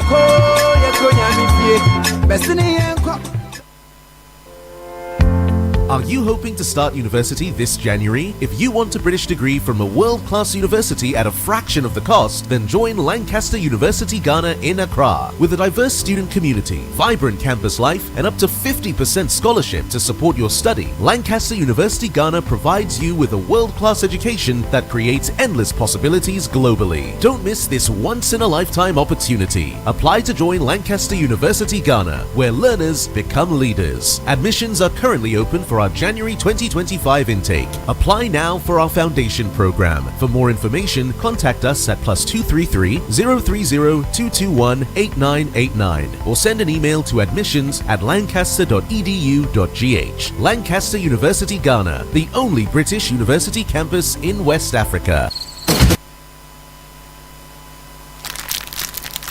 When you hear that sound, it can only mean one thing. It's the sound of excitement, the sound of milky goodness. It's the unmistakable sound of rich, creamy deliciousness. The sound that lets you know that the original milky richness awaits. The milky richness you can find in every bite of Munchie Milk Shortcake. With its unique blend of milky richness and carefully selected ingredients, Munchie Shortcake is crafted from an original age-old recipe to delight your taste buds. If you're looking for pure satisfaction and the authentic taste of original milky richness, it's time to grab a pack of your favorite biscuit, Munchie Milk Shortcake, today. This advert is FDA approved. Central University, Ghana's premier private university, invites applications for admissions for the 2024-2025 academic year. Apply now to enjoy our flexible payment terms. We also have exclusive discounts for all alumni, ICGC members, ICGC pastors, and their children. Call us on 0307 020 540 or visit www.central.edu.gh for further details. Central University, raising transformational leaders through faith, integrity, and excellence. Join the conversation on the Citi Breakfast Show on Facebook at facebook.com/Citi97.3, Twitter at twitter.com/Citi973, and Instagram at instagram.com/Citi973 with the hashtag CitiCBS. This is the Citi Breakfast Show, the city's biggest conversation.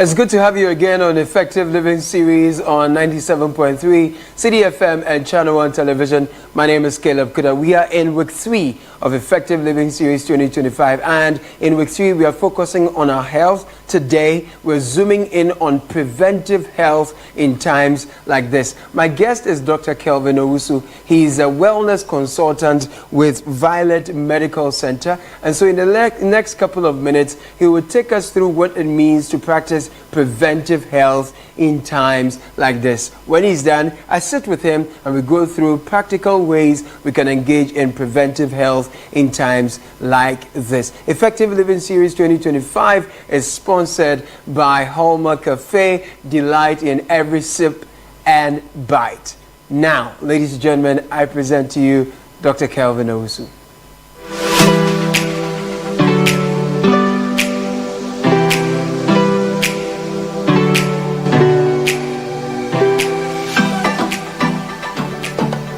Thank you, Caleb, for the opportunity, and happy to be here. Happy New Year to all of you as well.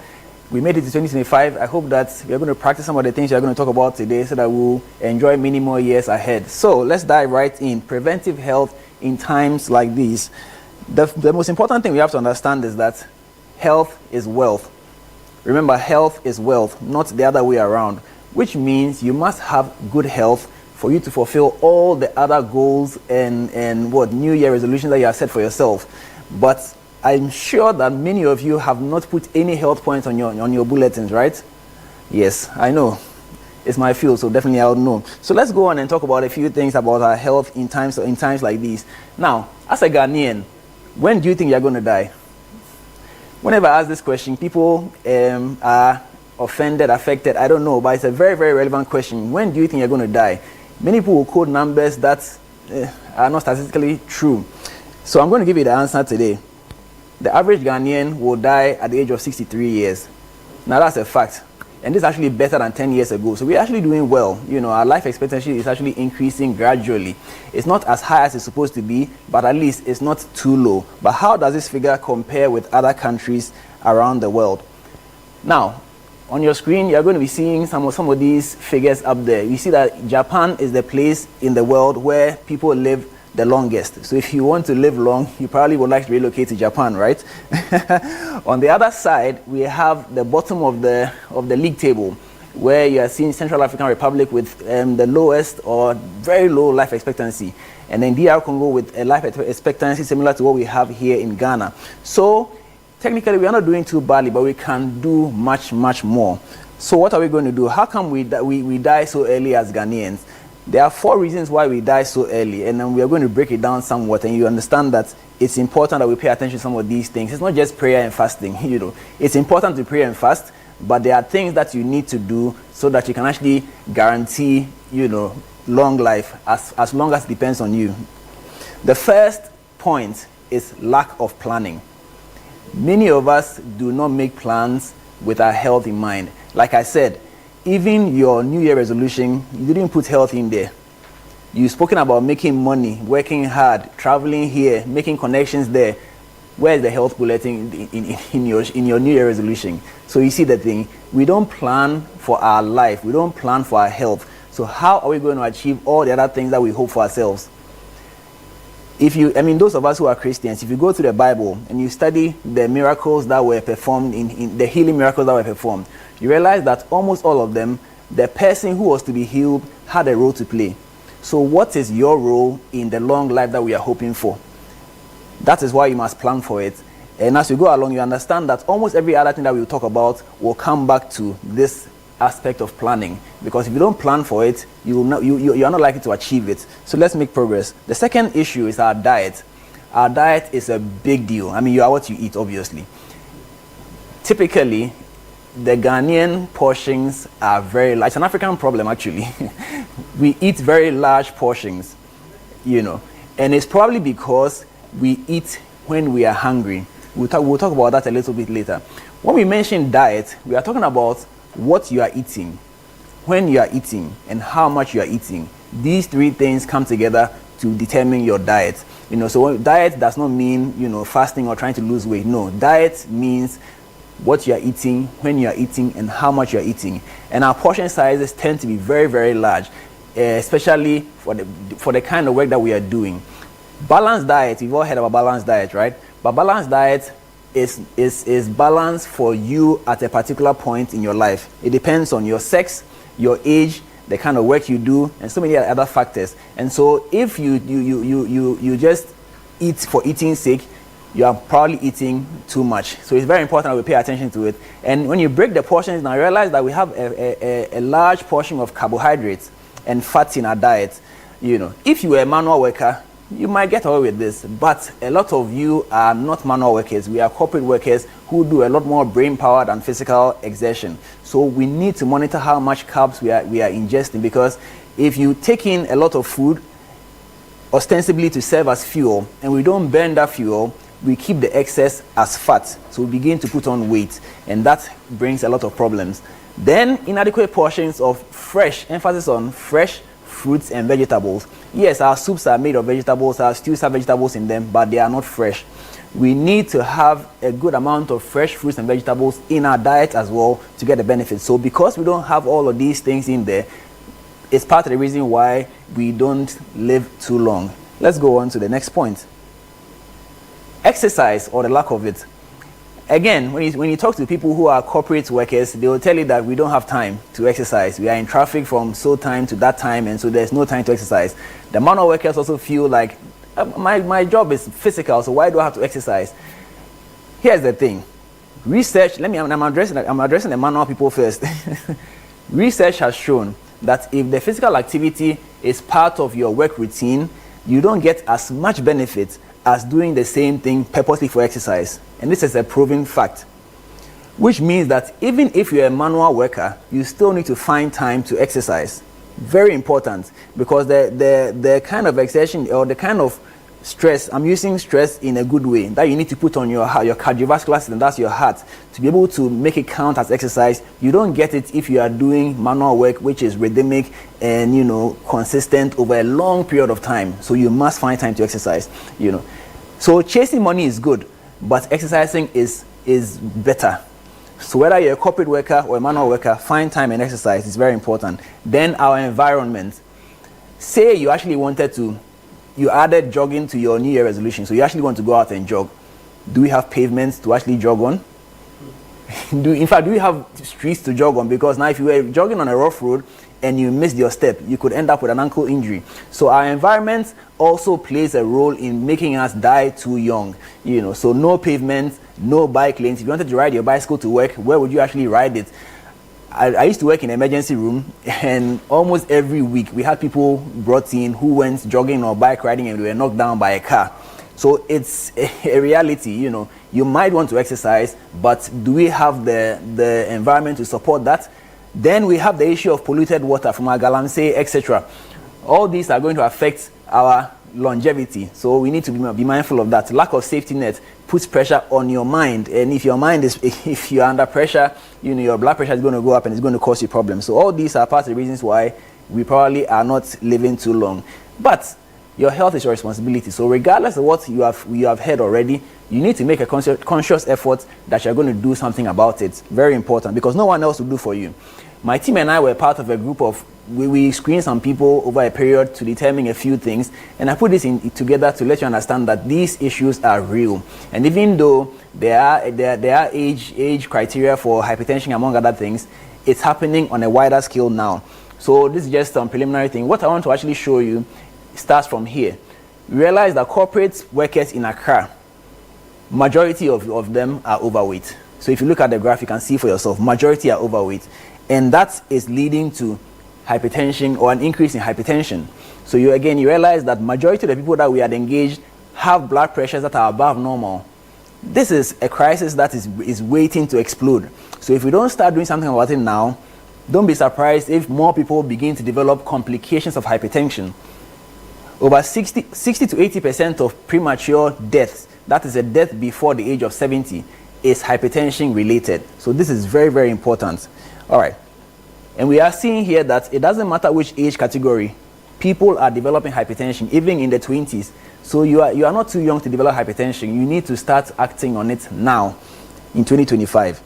All right, so in summary, the choices you make will impact your health, whether it's food, work, or just hanging with the guys. It will impact your health. Very important. So let's talk about a few things that you need to do, you can do to improve your health outlook in 2025. The first thing is commit to at least 150 minutes of moderate intensity exercise every week.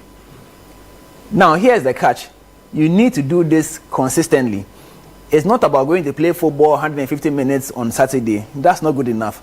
You need to exercise at least every other day. So you can break down this 150 minutes however it fits, however it works or it fits into your schedule. If it's a daily routine or a 3 times weekly routine, that's fine. But once a week, not good enough. So at least 150 minutes of moderate intensity exercise to keep your heart pumping, to get your blood, your pulse at least above 100 and sustain that for about 20 minutes. Very important. So that's what makes it exercise, so that you get the full benefit of what you are doing. If you do that as part of your daily work routine, you won't get the same results. It has to be a dedicated time for exercise. Second thing, we need to adopt a healthier diet. Note, I didn't say healthy diet. I said healthier diet. And the difference is that if you go healthy overnight, you won't sustain it. So it needs to be a gradual process where you change things, you change a few things at a time and move it to the next level as much as possible. So eat when it's time to eat, not because you're hungry, and eat moderate portions. The trick is to use a smaller plate than you use regularly, and that will help you achieve your goal. Obviously, you need to add more fresh fruits and vegetables, and don't sleep after meals. Between eating and sleeping should be at least 4 hours. Sleep is very important, where you actually recharge. So aim for 7 to 9 hours of quality sleep. I can't tell you how to achieve this. I can only tell you how it will benefit you, and that is the important thing. So the benefit to you is that to help your mind to get to relax, recharge, and get you ready for the next day. It helps control your blood pressure and so many other benefits. So try and make this a habit if possible. Be intentional about managing stress. Very, very important. Again, I can't tell you how to achieve it from this podium, but you must achieve, because stress triggers your blood pressure going up and can end you up with hypertension. So very, very important. And finally, get a health check. Many of us treat our health like a jacket that everybody can wear. No, it's a tailored suit.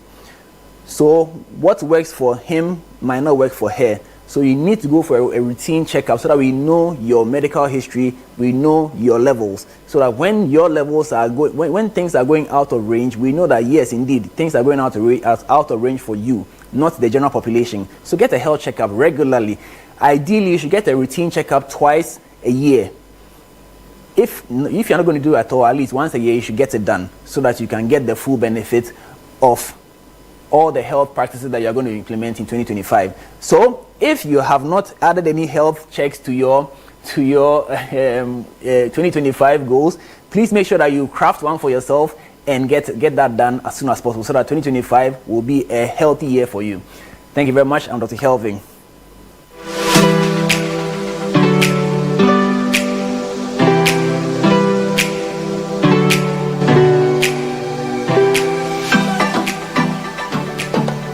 Now, I need to take a moment to breathe in, like very deeply, and because that was very hard hitting.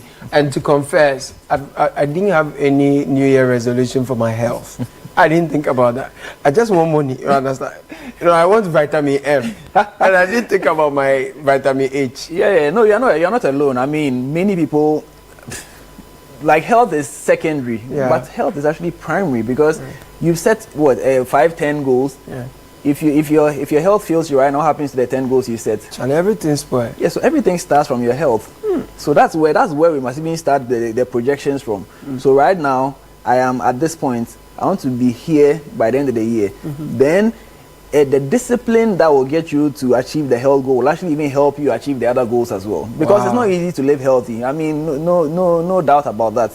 You need a lot of discipline, a lot of commitment to make it happen, and that is now going to feed into your other goals as well. So it's very important. So you think that the health goals should be the bedrock of every other goal, because without the health, that's why they said health is wealth. Wow. You see, because it starts from health. Then you can build on. I mean, you look at your own goals. I mean, the goals that you have set for yourself. Yeah. How many of them can you achieve without health? There isn't one. Exactly. So meanwhile, the health is missing. So the health is the foundation, then everything else is built on it. But Doc, the things you have said, you see, the topic is in times like this, preventive health in times like this. And these times, you said we should sleep like 7 to 9 hours, bro. No, you see, that's why I didn't go into details. Because that one it will cause problems. People are leaving work 10, they are getting back 4. That one we need to sit down and look at your schedule and then see how we can make it happen. Okay. What I didn't even add is that it has to be continuous sleep. Hey, so then we do piecemeal sleep, power nap, and it still doesn't make up for it. No, that is addition to the, So you need 8 hours of continuous sleep. Continuous sleep. Yes, for your body to recover. But of course, admittedly, this is ideal situation. Not just ideal. This is also an average. Some people don't require 8 hours. Some people require less. Okay. Other people also require more. Yeah. So you need to know yourself. So that you know what works for you. Then you find a routine that can then accommodate that aspect of your body and then make it work. Because if you keep ignoring your body's sleep needs, you are going to break down. Wow.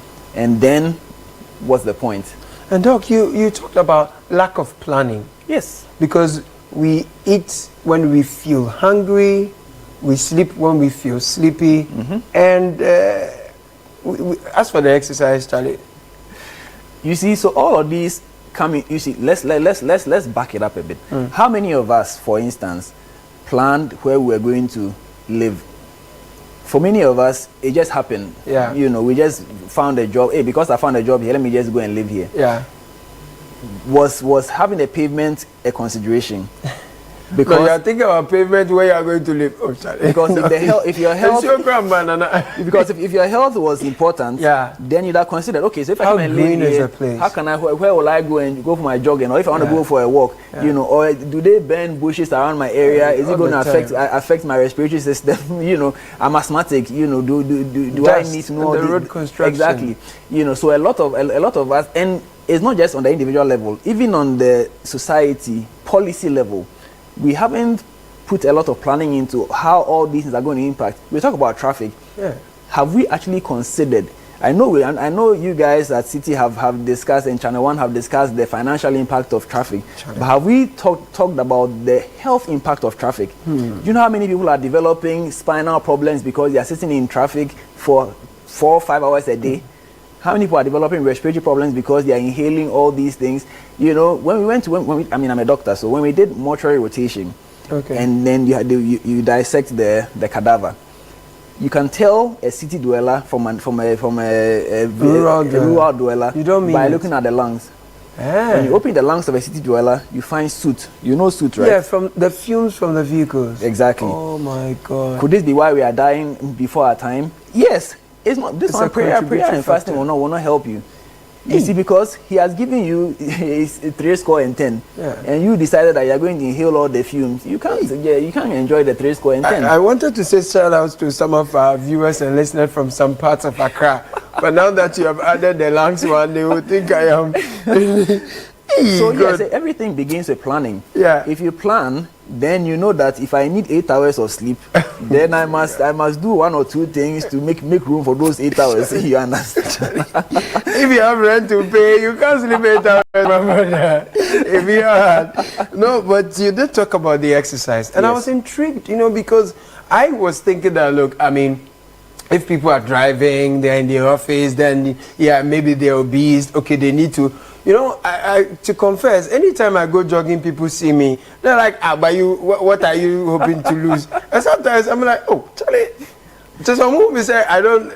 And the manual part was interesting because in your mind, once you're doing heavy lifting, that's some exercise. But you say that's not enough. So, for example, if I get to Achimota, Penko, and I walk to Channel 1, is that not enough exercise? So let's grade it. The sedentary worker who wakes up and sits in a car, drives to the office car park, and then uses elevator to go and sit in the office. Yeah. That is the first level. Then there's the person who drops at Achimota and then walks all the way to Channel 1. Yeah. Then there's the person who drops at Achimota and goes to Weed. Yeah. So that's the manual person. So in terms of the benefits, that's the skill. The one who is sedentary is technically at the bottom when it comes to health. Then the others follow like that. But all of them still need to make time for exercise, because if you are coming to the office and you drop at Ashimota and you are walking to work, unless you are late, you are not going to be walking fast. Yeah, you're going to be walking at a pace that to try and balance the how much you sweat and how So you are cautious. If I walk too fast, I'll sweat. So you're not actually challenging your heart. And for it to be exercise, to give you the full benefit of exercise, you must sweat. You must sweat, and the heart must do extra work. Your pulse must go above 100, and it must be sustained for about 20 minutes. So if you're not doing that intense kind of work, then it's not going to count. Should I say, you're not going to get the full benefit of that physical activity, but it's better than the one who is driving around. So if you really don't have time to go and do proper exercise, to get your heart pumping, then definitely physical activity you can fit into your work schedule. Please do it. For instance, you get to the office, if the only physical activity you can do is to climb the stairs instead of using the elevator, do it. Okay. And if possible, add more. So instead of just climbing the stairs once to your office, do like 3, 4, 5, up and down the stairs. It's physical activity. It's better than just being sedentary. Charlie, you mentioned the environment factor, and it's true. Charlie, if you're doing upstairs 1, 2, 3, 4, 5, 10 times a day, you're in your heel, Charlie. The heat in Ghana.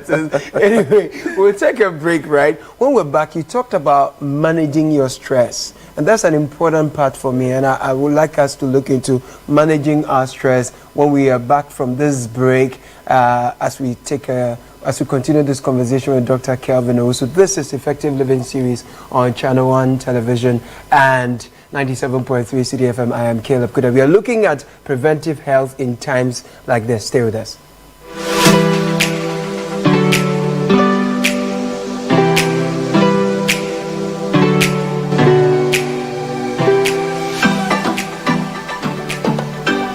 This is your chance to be served by a robot at Accra's premier destination for fine dining, Hallmark Cafe, located in Jowolu, just after the Allied filling station. It's the perfect spot for delectable pastries, desserts, hot and cold beverages, as well as a variety of continental and local dishes to satisfy your cravings. Enjoy convenient staff lunch services, expert kitchen management, and outdoor event hosting.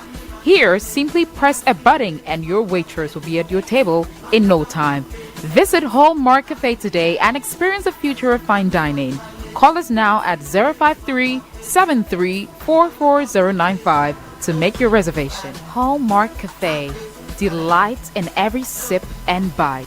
Welcome back. This is Effective Living Series on 97.3 Citi FM and Channel 1 Television. We are looking at preventive health in times like this, and our guest is Dr. Kelvin Owusu. He's a wellness consultant with Violet Medical Center. Doc, so before we talk about managing our stress levels, I want us to talk about one of the habits you mentioned is our diet and the portions of our diet. You see that often when you go for social events, we load our plates. Like, what's with how we eat? You see, I was listening to the Effective Living Series with, I think, Joe Jackson. Yes. He spoke about how you must find ways of cutting costs. Yeah. So that's what they are doing. So they are trying to cut costs. They are trying to eat for 3 days. Oh, dear. So that he doesn't have to go and spend. So yes. But the reality is that your body, you see, your body is wired in a different way than we think. In the past, evolution, right? Man was not getting to eat every day. Yeah. So when you get a kill or when you get some food and you eat in advance. Exactly. And then the body does not waste fuel. Right. So once you eat, what you need immediately, it will use. Right. What is left will then be stored for the future. That's fat. Because if you are not going to get food for 3 days, you need to have fat stores to keep you for those 3 days. Wow. So that's how the body is crafted. But fast forward to now, we are eating every day. In fact, we are eating multiple times in a day. Yeah. But the body is still operating in that way. So if you eat morning and it's too much, you will use just what is needed for that period, and then the rest is stored as fat. whether you are going to eat afternoon or evening is not too important to the. It's not too related to the food that you eat in the morning. Okay. In a it's sense, still there. Once the energy that's needed has been used, the rest is kept. It's kept as fat. Wow. So you cannot eat against tomorrow's meal. You have to eat for what is needed today. Right. If you keep eating too much, you are going to store a lot of that's why energy. I said, give us this day our daily bread. Exactly, just for today. And that's why even the manna that fell, you couldn't store the manna because you just take enough for the day. Wow. Then tomorrow we go again. So how do I know what I've eaten is enough for maybe breakfast, lunch? So it's not a simple question to answer. Yeah. However, the theory is saying that whatever you are holding, those eating and watching, whatever you're holding on your plate right now, half of it is actually enough. That one is not me that said it. You will kill me. It's not me that said it. Now we can't eat again. No, let's manage our stress in 3 minutes. So now, stress is very important. And the biggest reason why we end up with a lot of stress is back to lack of planning. Right. So we need to learn how to plan our day. If you plan your day on paper and then you get started, and it helps you to manage your stress a bit better. And in there, you can chip in the exercise, because exercise also helps you reduce your stress. Chip in some sleep also helps reduce some stress, and then find some time to actually have a vacation.